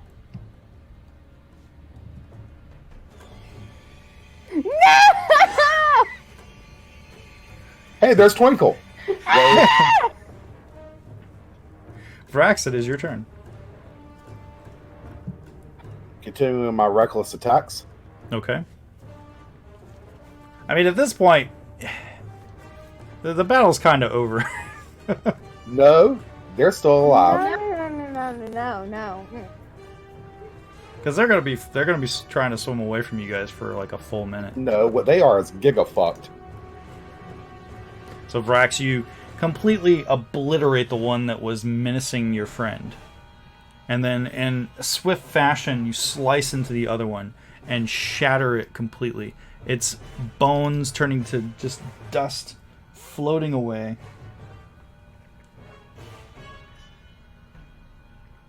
And I'm moving to there. Okay. Is that the end of your turn? Not quite. That's also a hit. And once again, you shatter the skeleton. At this point, Vrax is just mopping up the battlefield. Blood trailing off from the bits where he got slashed and bit by the underwater troll. I didn't even take that much damage. No, not that much. But he's And I'll still, end my turn. he still hurt you. Adelam, it is your turn. Oh boy. Holding up aloft your holy symbol, this eerie dark light emanating off of it in waves, pulsing out. Woof, woof. And you suddenly hear a voice in your head. It's unfamiliar. It sounds like this.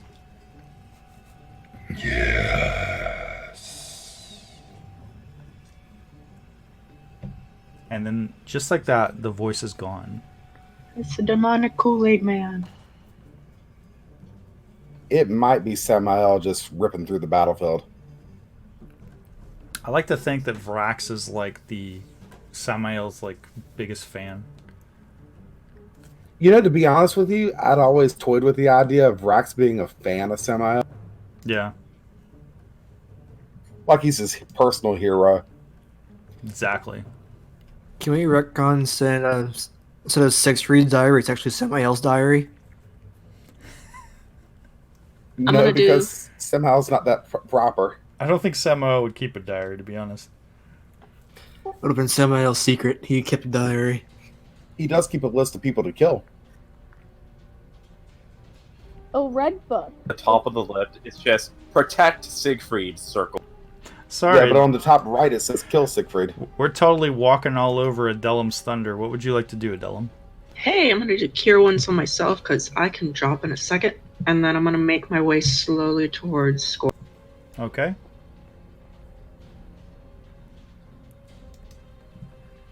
As you feel that energy now, just filling yourself, that arcane energy, you can feel yourself being knit.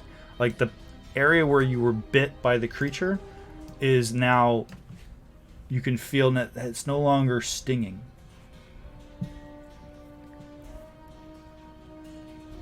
All right. That's my turn. Okay. Alistair, it is your turn. Alistair, still pissed off, is going to do Chalet on his quarterstaff, and he's going to move up.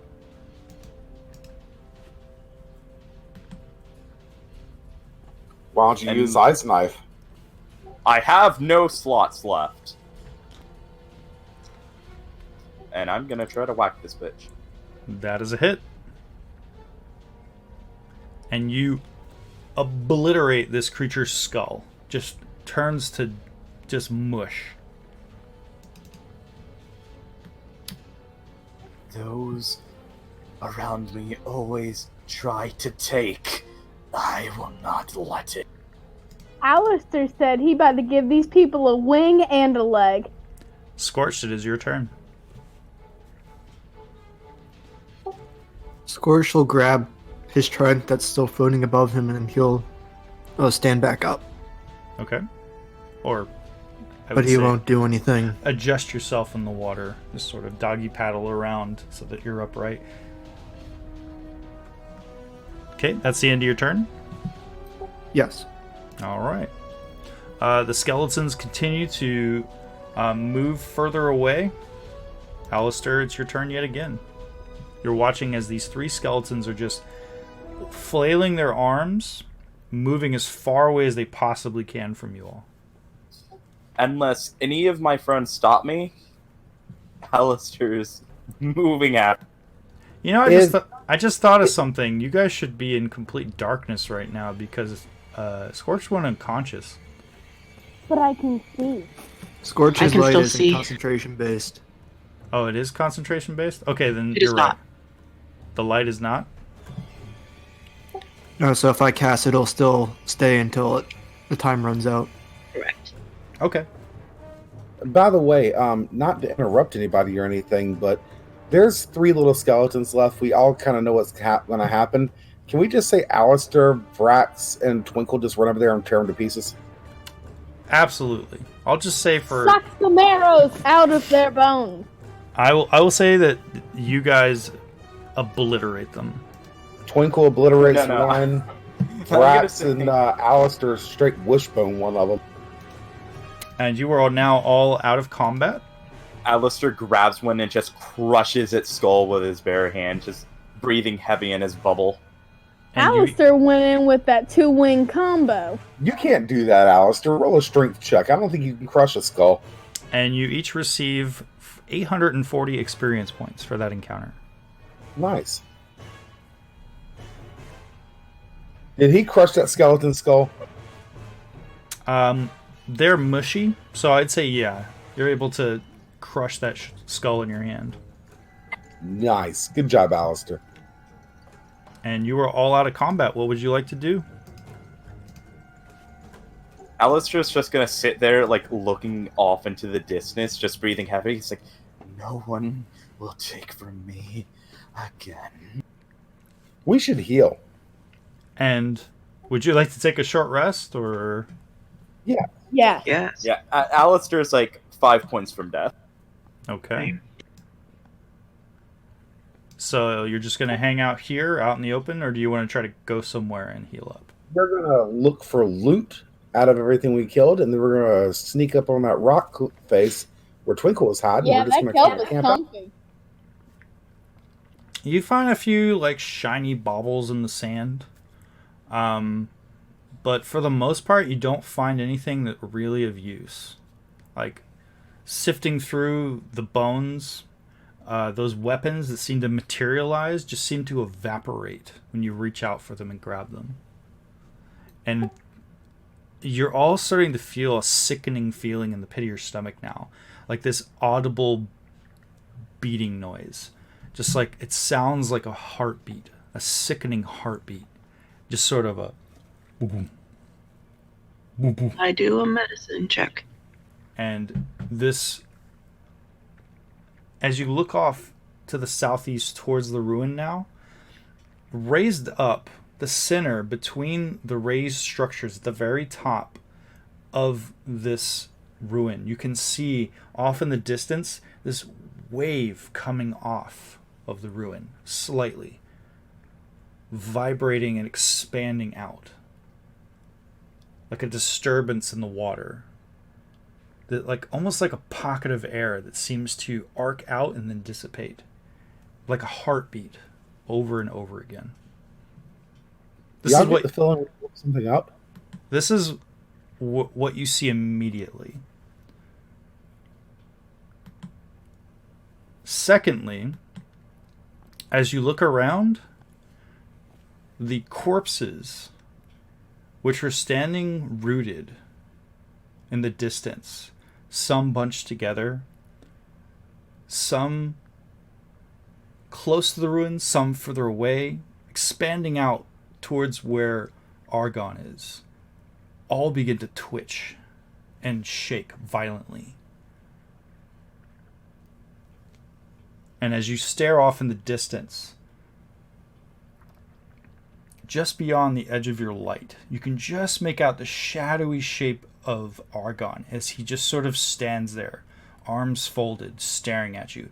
He appeared to be watching that entire battle. And you can see now that standing near him, closer now from the edges of the city, these lights of these humanoid shapes blinking into existence near Arghon, all around him, all around the edges of that divot which was in the ground. And at this point, it's 2 minutes past 10. How long would you all like to continue?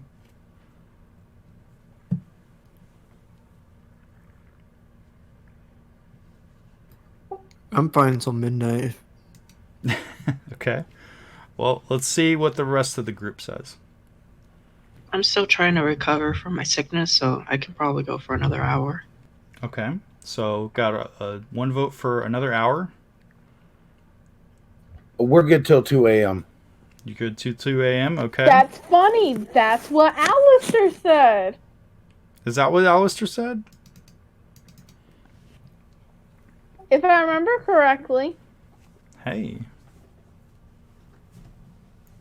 I don't know. Is Alistair still there, or did he have to take off? I'm still here. Okay. So then I leave it up to you guys. What would you like to do?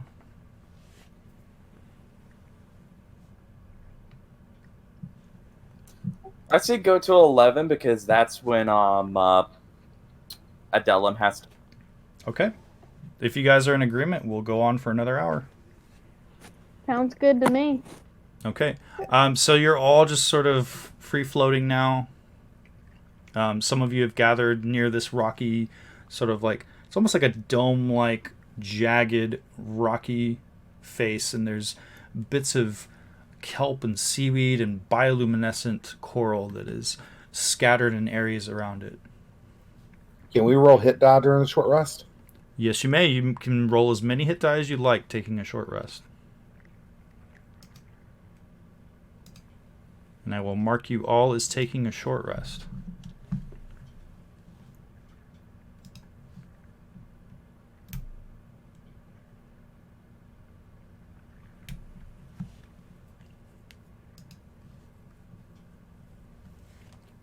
So I'd like to make a point that Alistair is kind of like floating in a curled ball over where he's at, just looking into the dark.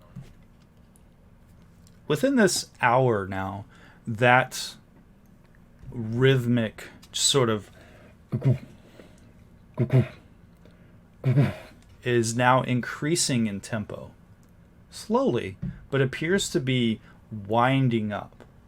And that wave that is emanating out from the epicenter at the top of the ruin is now seems to be becoming more violent.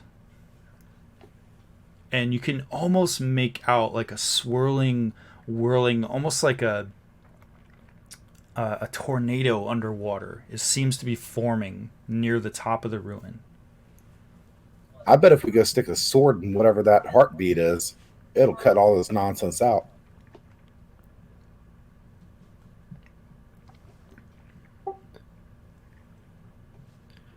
I think it's time for us to end this.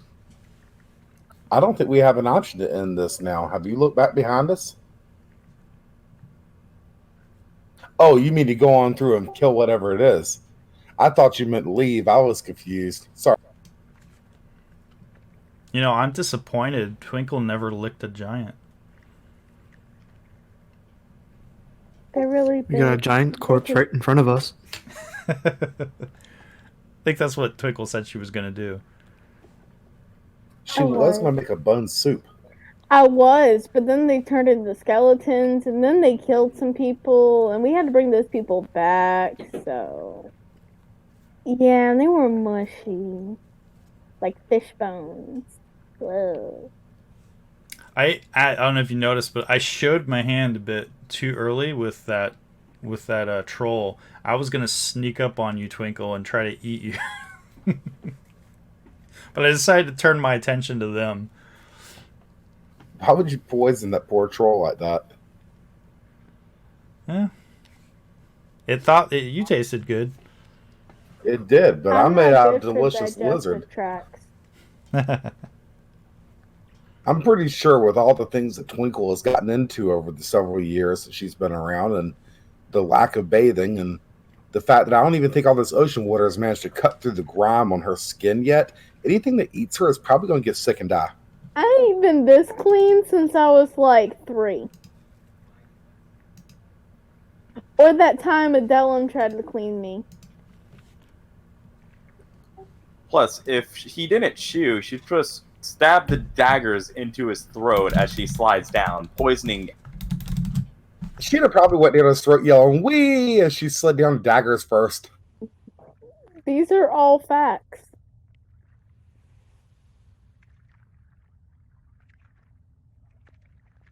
Twinkle, roll a Constitution saving throw against crushing damage.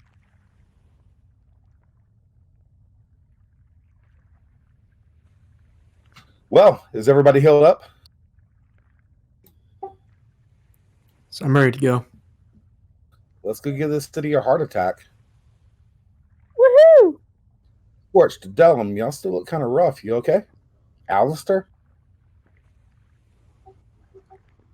They take. It's all he says, and he just stays curled in the ball, facing away from everyone. Out of game, guys. Y'all can roll as many hit dice as you want, and y'all are not at full health. I used all of mine. I was 5 away from dying. Oh, you don't have any left. Gotcha.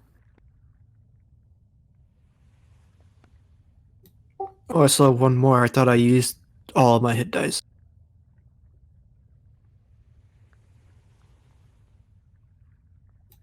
There we go.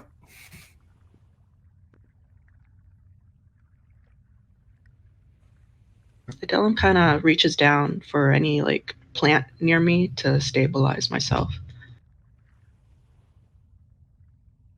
Well, these things have thoroughly pissed Vrax off. I'm keeping my sword lit and using it as a torch as we make our way towards the... Yeah, aren't you missing a piece of you now? No, it's grown back already. It's like my tail. I can drop it off if I get in danger, and then it just grows back. Periodically, Alistair will recast Chalet on his quarterstaff and keep it at the ready.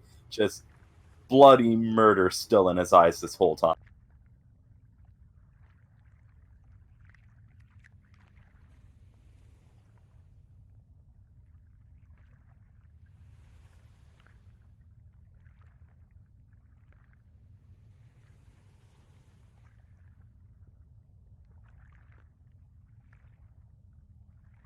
Okay. So your short rest is over. You've patched yourselves up as best you can under the water. It is still pitch black beyond the illuminated light that you have.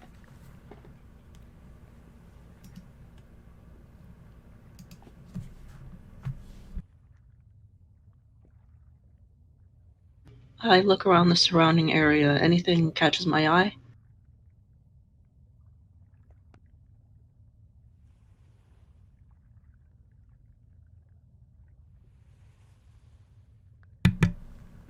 Yes, as you turn and you look to the southeast towards the ruin, you get this feeling and sensation that just flows over you.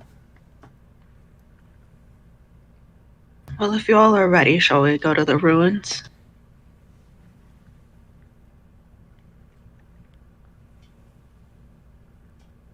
Yeah, let's go. Okay.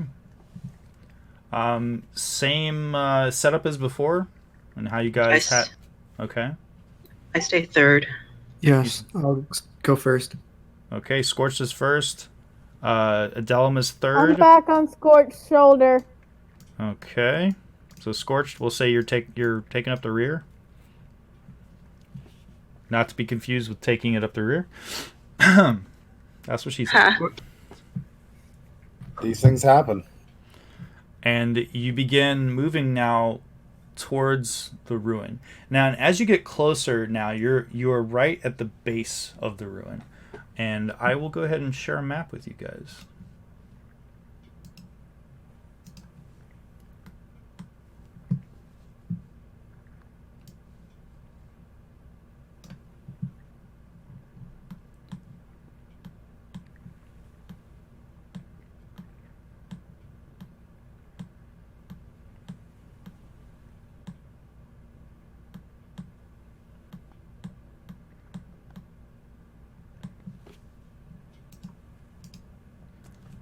The ruin, as before, well over 300 feet tall. And from where you are now, swimming up these stairs that are clearly made for giantkin. Enormous. 25. Each step is 25 feet tall. And as you swim towards, you can now see that the first level of this ruin, this expanse, appears to be at least 400 feet wide. And you just see massive columns in the distance on this lower level, which is completely open. Like at one time when it was at the surface, it was completely open to the air. And then above, you can see hundreds of feet above you, the several levels leading up to the apex, to that area at the center where you saw that energy that just rushed out. And I will share a map with you guys. It's going to be big. I apologize. I've said that before. Giggity.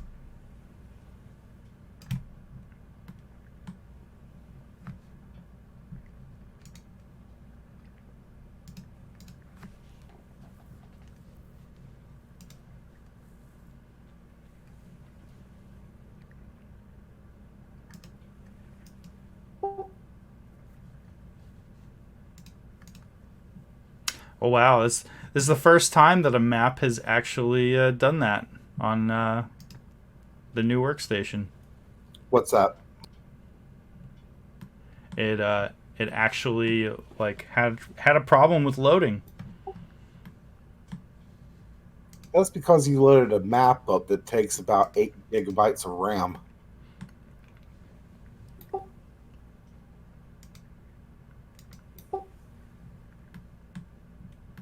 There you are. You know what else takes up 8 gigabytes of RAM? That ass. Whose ass are we talking about? You know, that ass. So That ass. where you are currently, The very specific one. you're at the base, staring straight up. The ruin goes up, hundreds of feet to the apex, to where you saw that disturbance, that vibration, and that booming rhythmic heartbeat noise is now currently, it's filling everything. You can just hear it like vibrating and just filling this whole area.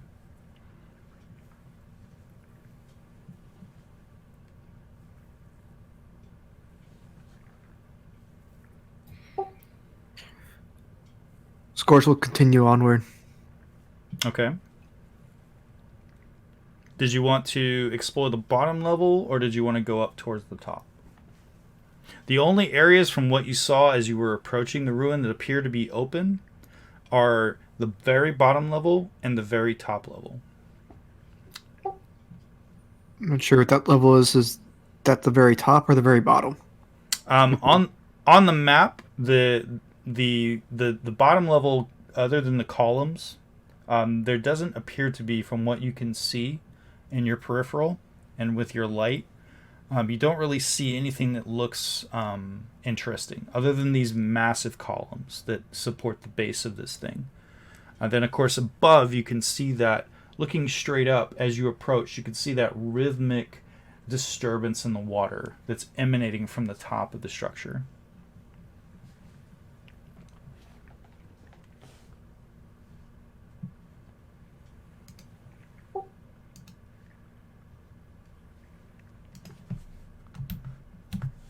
All right, let's tread a little carefully.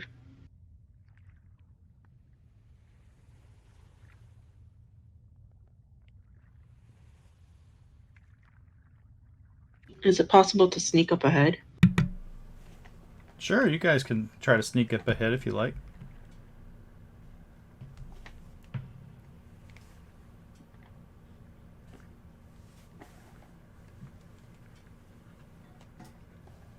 That'll require, of course, stealth from everyone.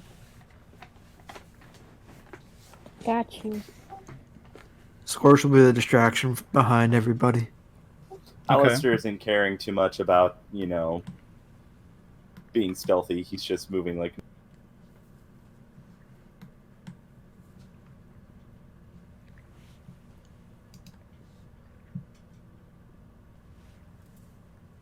I will stealth ahead, along Okay. with Twinkle. Make Twinkle look stealthy. So are you going up towards the top of the ruin, or are you staying exploring at the bottom?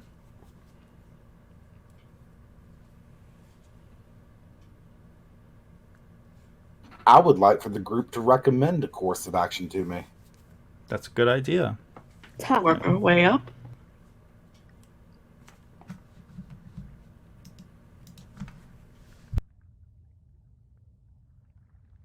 If everybody will just give me 30 seconds, I will be right back. Quick, everyone, take his gear and hide.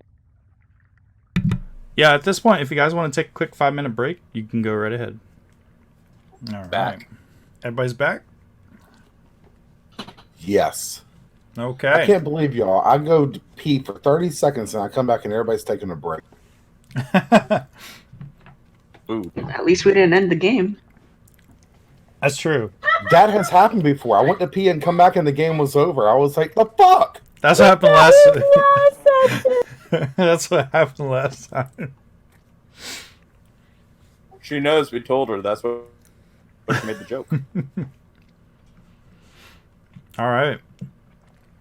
So you are all in front of this ruin. Now it's up to you as a group. What would you like to do? Perhaps we should go up.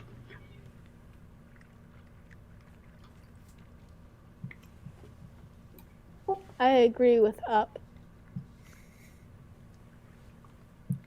Someone has to go and tell Scorch this because he can't hear anything what you guys are saying. Scorched! We're going up! And then I remove my face from his. Right in front of us, I create an unseen servant, and I send it up ahead. Okay. How far ahead do you want to send your unseen servant?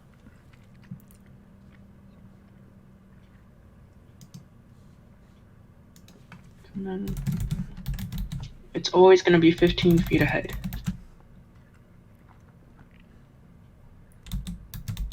Oh, wait. How do you know if you can't see it? I can see it. Okay, I take it back. 60 feet. That's the max. 60 feet? Yeah. There you go. There's your unseen servant. An ethereal, bear-like, owlbear-like creature. Oh, what a good little boy. Go fetch.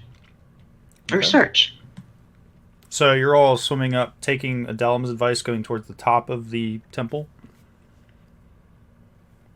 Yes. Okay. Yep.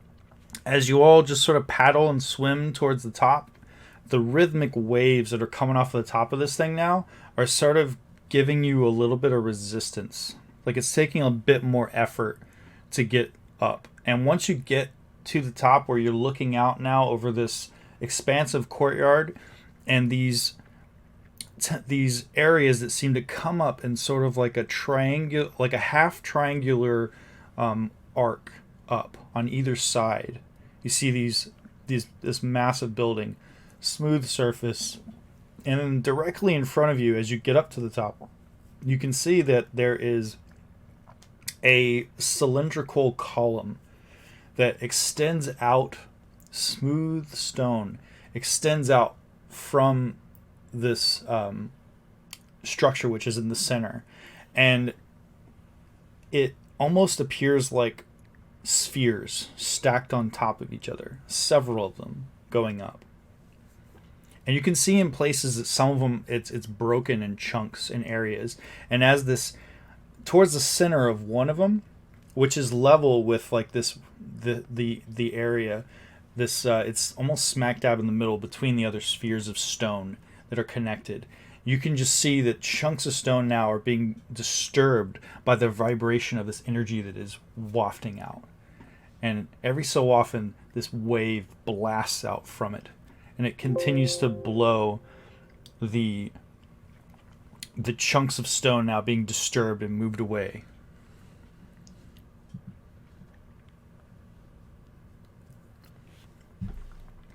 I continue swimming up. Okay. And feel free to move your characters any which way, wherever you'd like to go. You can now see, staring directly ahead of you as you're now ascended straight up from the ground level, you can see now that there are openings, like these arched portcullises on both the right side structure and the left side structure that are separated. And just looking from where you are now, you can see that it appears to open up into another area.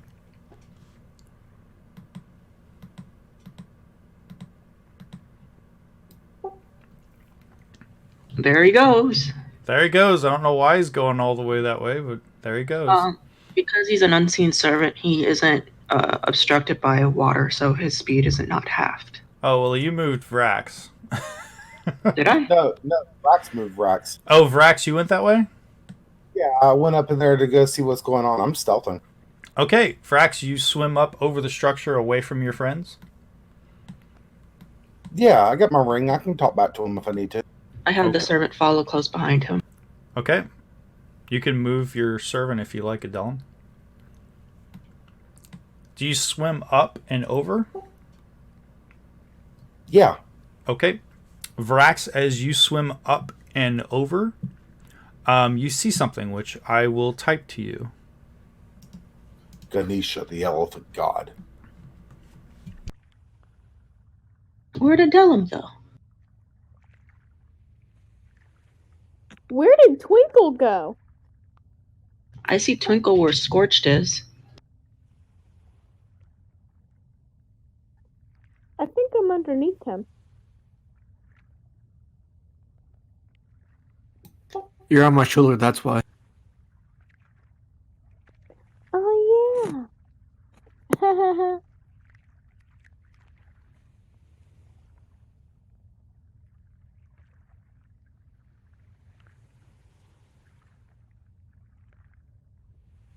My fever's coming back, sad face.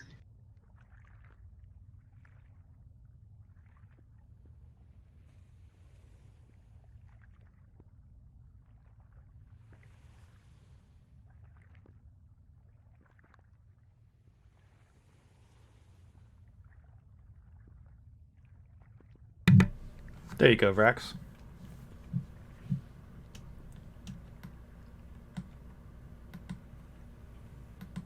And Adelum, you see... Let's see.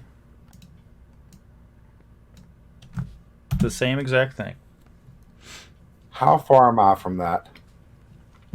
You are... I would say from where you are currently, you're probably about 100 feet away from it. So if I were to talk quietly, could it hear me, or would I need to sneak to do that? You're not sure, but you can certainly try. I'm going to hold up my ring, and I'm going to whisper into it. There's a big lizard monster up here. Let's kill it.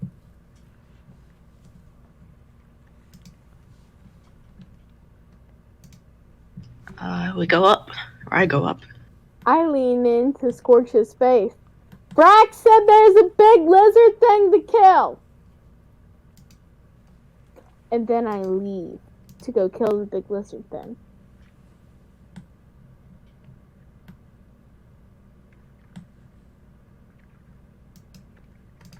Okay, so everyone is swimming up over the structure towards where Vax went.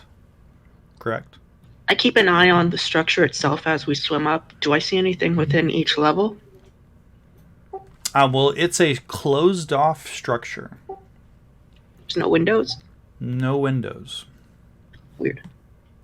Yeah, the only openings appear to be like these arches. Like you saw arches on either side that opened up into like an area, and you could see that there were other columns, like possibly like supporting the superstructure of this level for these weird slanted, almost triangular, rectangular but yet triangular at an angle. Does this creature appear to be breathing water, same as the fish and everything else? The creature, from your vantage point, Vrax, it appears to be barnacle covered with some sort of a strange device, like it looks like a large maybe harness over its face. It has an elongated snout. It has a long tail. It has short, stubby front arms and powerful legs. And A there's dinosaur? bits of flesh falling off of it in places. And its entire head is Dinosaur. ringed with barnacles. Where is this lizard creature in relation to me? It's currently directly below you at the center of this little courtyard area. And I'll go ahead and reveal the map for you.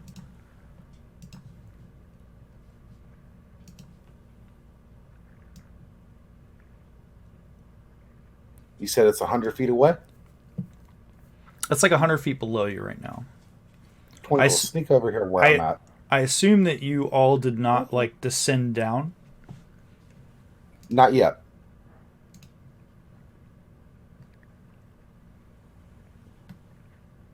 You can show me where the lizard creature is on the map. That would be awesome. It's right in the middle.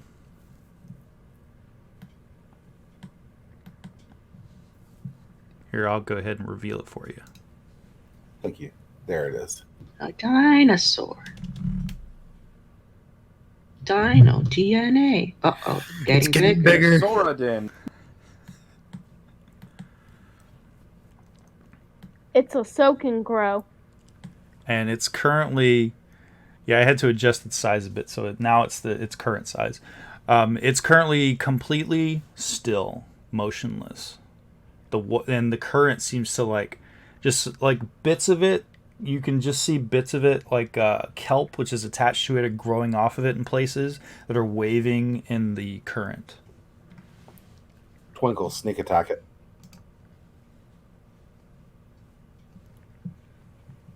Okay. Wait, before she does that. The Okay. barnacles, does it seem to connect to anything? No, they just seem to be growing randomly in places. Like you can see, like in areas around where there's like what you think are exposed bone areas, you can just see like the barnacles like forming in patches in areas.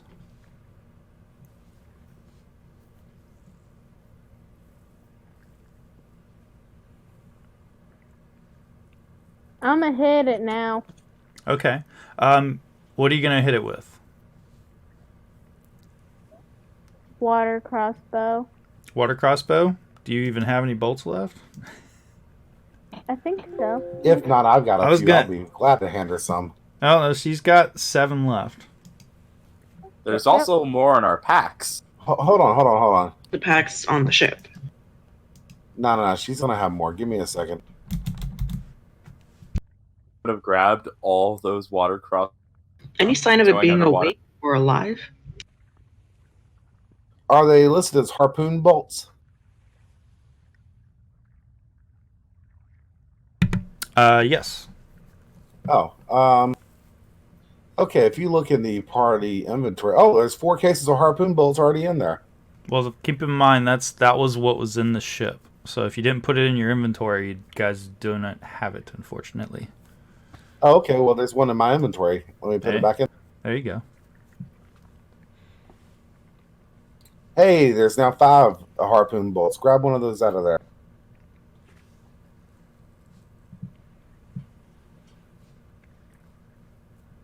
Okay, so Twinkle, you have more bolts. Yep.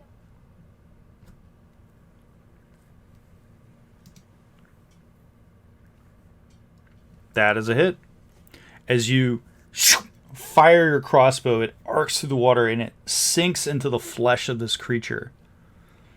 And as you do, it slowly starts to raise its head up straight towards the direction of your attack.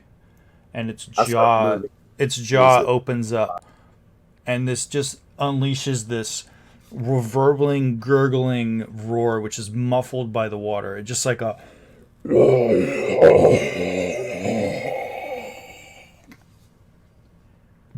Everyone needs to roll for initiative.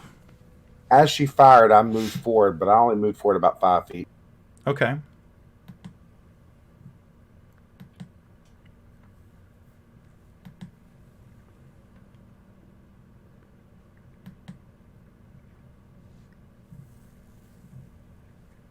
All right, that was your sneak attack, Twinkle. It is your turn, unless somebody else rolls a higher initiative. Yeah, I already stealthed to hide. It was 14. Okay, well, you haven't taken your turn yet, so you haven't been able to do that. You haven't been able to do that yet. The way that hide works is you take an action, then you move, and you can use your bonus action to hide. So ordinarily, you would take an action and do something, and then you would say, So I can you would shoot hide. him again? Go for it. You got your sneak attack, so you totally get another attack on him. However, this will not be a sneak attack. This attack won't, unfortunately, because it now knows that you're there. That's a hit. Ain't nothing but a thing.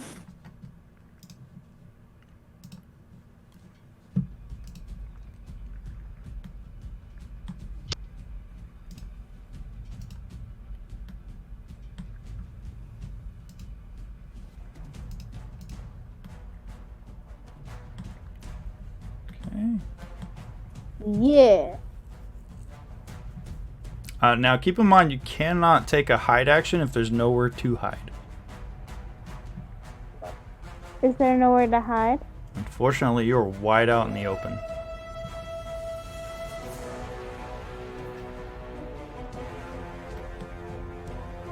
But you're also really far away from it. Okay. Alistair, it is your turn. You see this massive lizard-like creature that seems emaciated in places, bone exposed in other places, barnacles growing off of it, and chunks of it just gone and missing. It looks wrong. And you're currently about 100 feet above it. So you can say that you move straight 15 feet down if you want to get closer to it.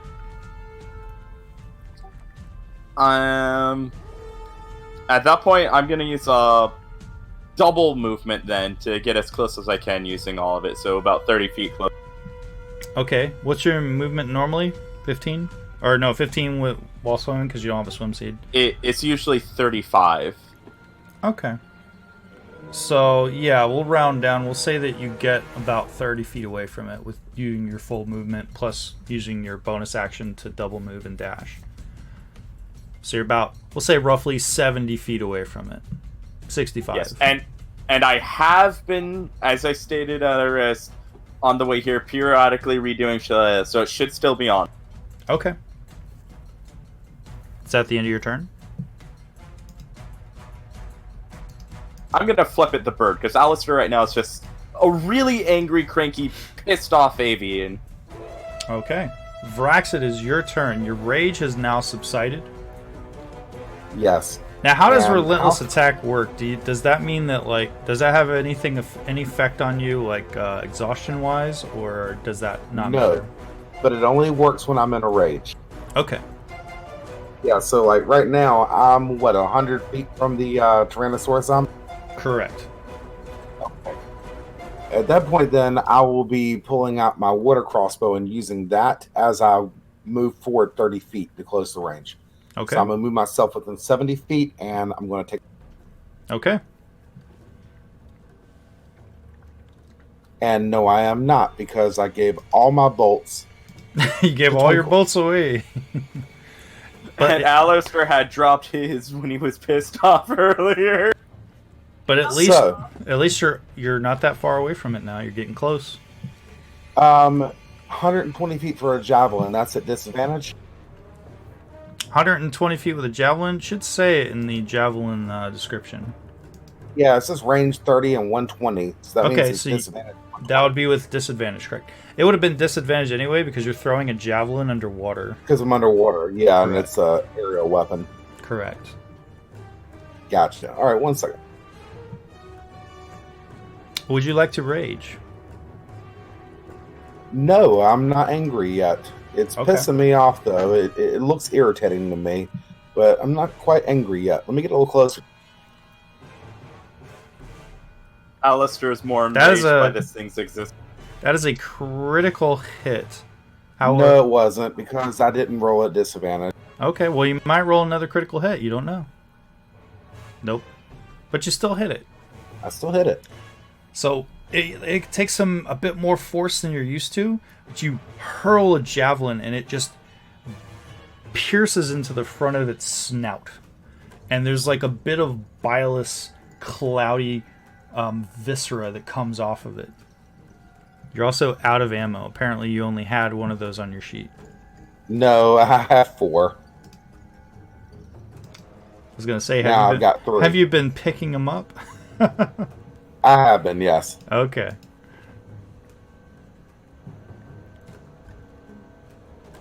And unfortunately, that is a miss as you toss your second javelin towards the creature. Okay, I will end my turn. Okay. Adelum, it is your turn. You're seeing this massive lizard-like creature now, which looks like it's getting ready to... It's lowering itself down, its jaw open. You're not really sure what it's about to do next. And you're still feeling sick to your stomach. I'm gonna send the servant into the temple to check out what's going on. And Okay. You can go ahead and do that. And I will type to you what you see.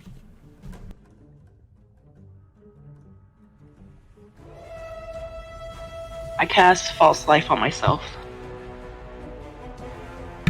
Okay.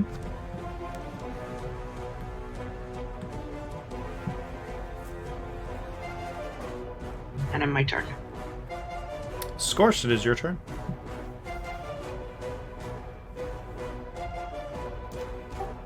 Scorch is going to fall down onto the floor or make his way down.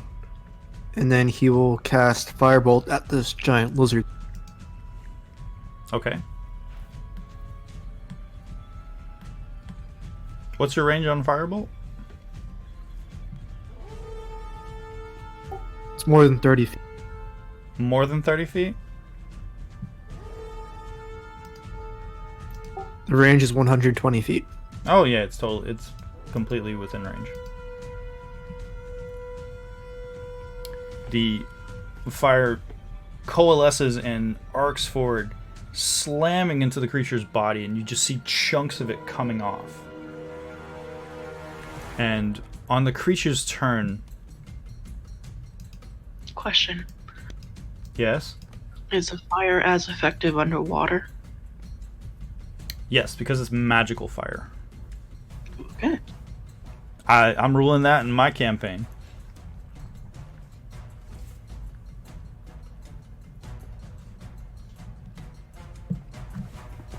Okay.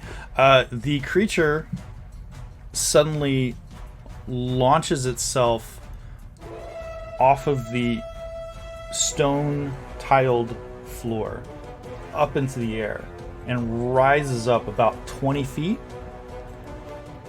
closer to you, Alistair, and you, Vrax, and then suddenly its mouth opens and it vomits out a body.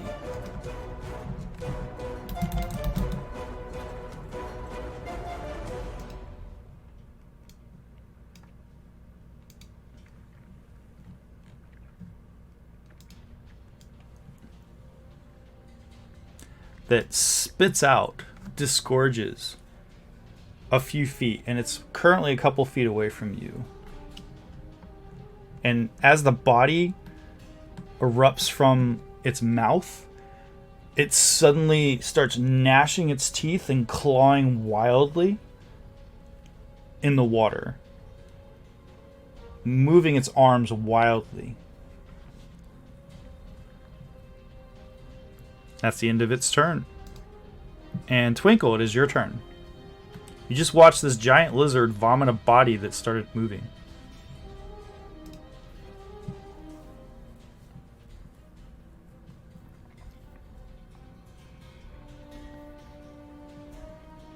Give me a second.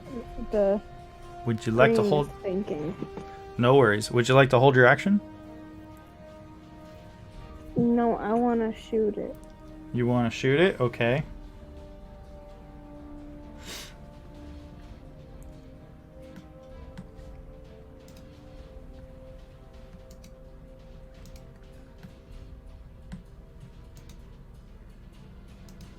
Her screen's not loading for some reason right now.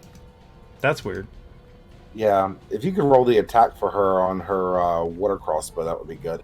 I can do that. We'll fire water crossbow, which is a hit.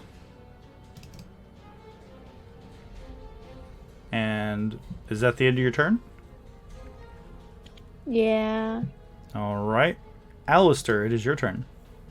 You just watch this body just get disgorged and vomited out of this massive creature's head.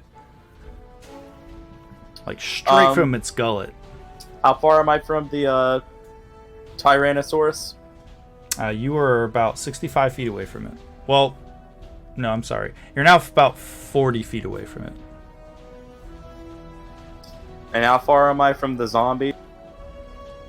It's about 10, 15 feet away from you. So you could totally get to it.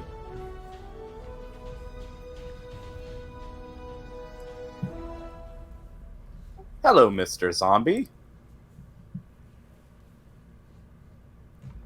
I am going to whack it with my quarterstaff. Okay. That's a hit. So you thunk into the creature's body. And I you use just my bonus action knocking to its round. jaw off. And that is also a hit. Now, in quick succession, pounding it with unarmed strikes. And your clawed talon hands are now plunging into its gooey, soft flesh and are coated in viscera, this black gunk. And it's now, its jaw, bottom half of its jaw is gone, and it's like just sort of gurgling in your direction. And Scorched, it is your turn. Alright, so make sure this thing doesn't throw up another, I don't know, half corroded man. He's gonna shoot it with another firebolt. Okay. That is a miss, unfortunately. As you cast your firebolt, the fire, which was large, now as it gets closer to the creature, it shrinks down and fizzled out, as if the magic was not strong enough to continue to like burn underwater. Like all of your fire attacks have like been under, just seem to be like not unlike Varax's illuminated blade, quenching, erupting in flame again. They seem to be constantly at battle with the water around you. The Tyrannosaurus now closes the distance and gets right up onto you, Varax. Or excuse me. I'll say that it closes the distance and it gets right up onto Alistair. Kiss at it.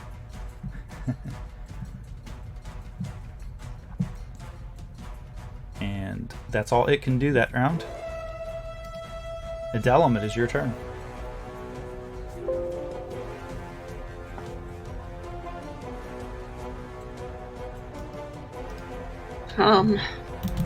Let's see.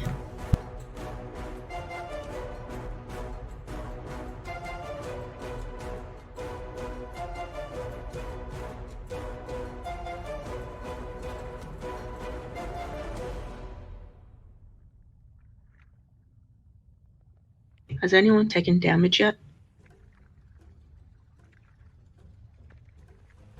No, but several of us are still slightly wounded.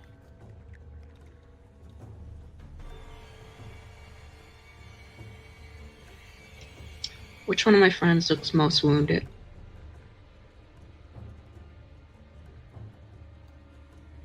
Alistair's staring at a Tyrannosaurus zombie in the face right now, and he's slightly wounded.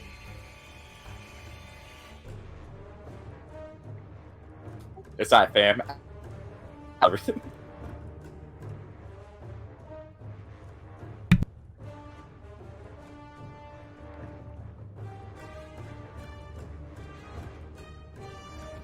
But yes, there's still a trail of blood flowing from his abdomen from where one of the bone knives just slid into him earlier.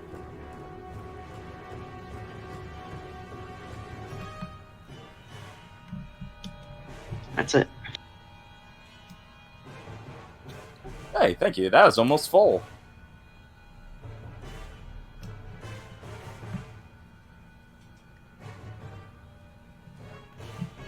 All right, Vrax, it is your turn.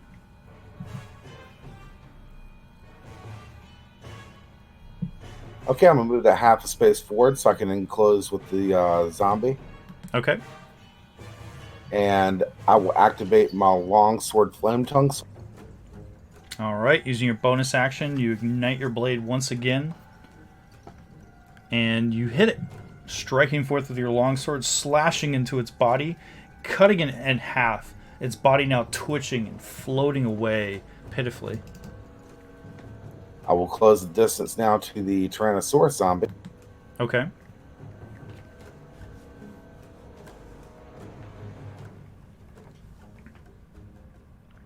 That is also hit.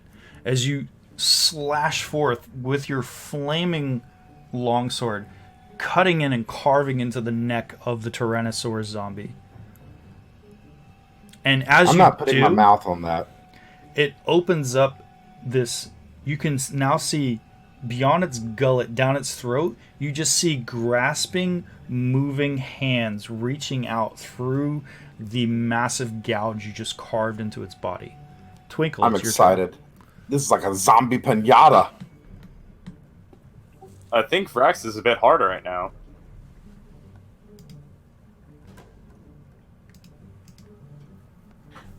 Twinkle's screen is still locked up. Can you attack for her? She just wants to attack the Tyrannosaurus zombie again. Okay, same attack as before. It's true. That is I correct. do. Okay. Firing your crossbow, unfortunately, was a natural one. I'm so sorry. If you don't mind, because it's getting so close to 11, instead of trying to reload Fantasy Grounds and all that, would you just mind controlling her for the rest of the evening? I can totally do that. Is she going to stay in place, or is she going to go somewhere? She is going to stay in place. Okay, continuing to load her crossbow. Gotcha. Alistair, Yes. it is your turn. Yep. And just to let you know, she's sitting right next to me watching everything on my 42-inch screen, so she does see everything. Nice. Alistair is now going to turn his attention to the Tyrannosaurus that's in his face. And he is going to attack! Okay.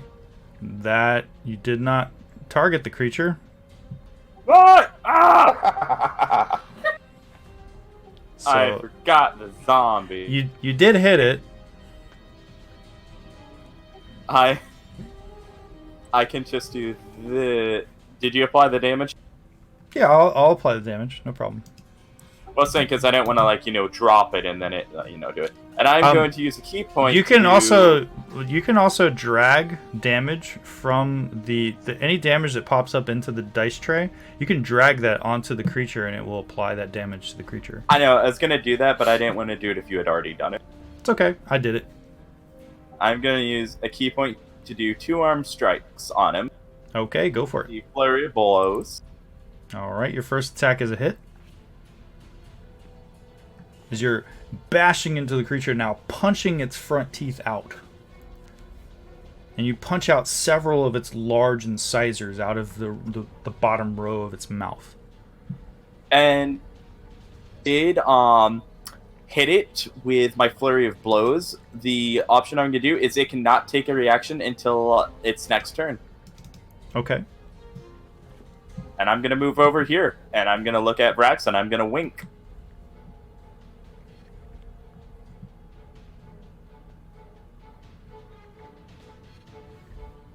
All right, Scorched, is your turn. Alright. Scorched will continue to fight the water and throw fire bolts at the Tyrannosaurus. Okay. That is a hit. Your blazing fire, which is warbling, you can see that it's fighting against to coalesce as you fire it towards the creature. Vrax, it is your turn.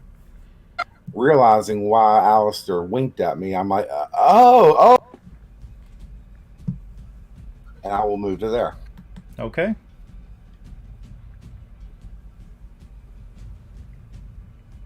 And I will activate my rage. All right, I will activate that for you. With your blazing longsword in hand, striking the creature, slashing into its flank, carving out a section right near its tail, nearly lopping its tail off. With your second attack, you do in fact cut its tail off, and as you do so, the body just sort of pushes forward, and the head is sort of, the creature just sort of mouth open. The zombies that are inside it are continuing to like trying to rip and tear their way out of it, but the creature is, for all intents and purposes, quite dead. And you are all out of combat. Let's set this thing on fire before these things get out. We're underwater. I have magical fire, don't you? I do. I'm pretty sure Scorched has something that'll burn underwater. And you all receive 780 experience for that. Yeah, I'm pretty much just got my sword in the side of this thing, walking a circle around it right now. I'm just carving a big old gash through. Okay. The zombies inside, as you get closer to it, you can see the hands now thrusting out, punching holes in the weak flesh out from the interior rib cage and the gullet of this creature. And you're hacking them to pieces as you do so. Oh, yeah. And Adelum, as you sense your servant in, you now see that exactly, as you peer around the corner, you now see exactly what your servant showed you. And I will reveal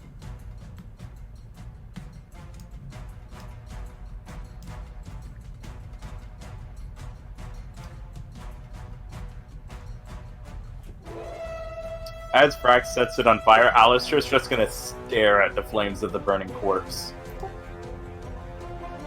Yeah, as I'm walking this circle around the thing, I don't even look up. I just high-five Alistair as I'm going around. Okay. Alistair, oddly enough, doesn't high five. You just kind of tap his shoulder and he just keeps staring at the flames. Murder just still in his eyes. Adelum, do you continue on towards what you saw? Yeah. Okay. Adelum, you begin to head into this long hall. Approach what you saw through the eyes of your servant. And you reach the doors. These massive doors. And staring at the doors now, you can see various reliefs of like carved images. And you can now see many of the images what once appeared to be iconography of the giant civilization, like telling a story of something that happened within their civilization. You saw it as you moved through this place. You could see with your dark vision along the walls, these massive walls, tall walls. You just see like the history of giant kind here. You can see the actual beginning of their civilization. And as you look towards the center of the door, you see something else. An octagonal shaped relief that appears to have been added after the door was carved. And as you look, you see a familiar symbol at the center. Huge. This huge relief that seems to be centered in the middle of these double doors. You see the symbol of the Keeper. And that's where we're going to end for tonight. I haven't seen an owl in the wild, but I have heard one in the wild. And I could have sworn I actually thought it was a man on meth, naked in my front yard, going, ah!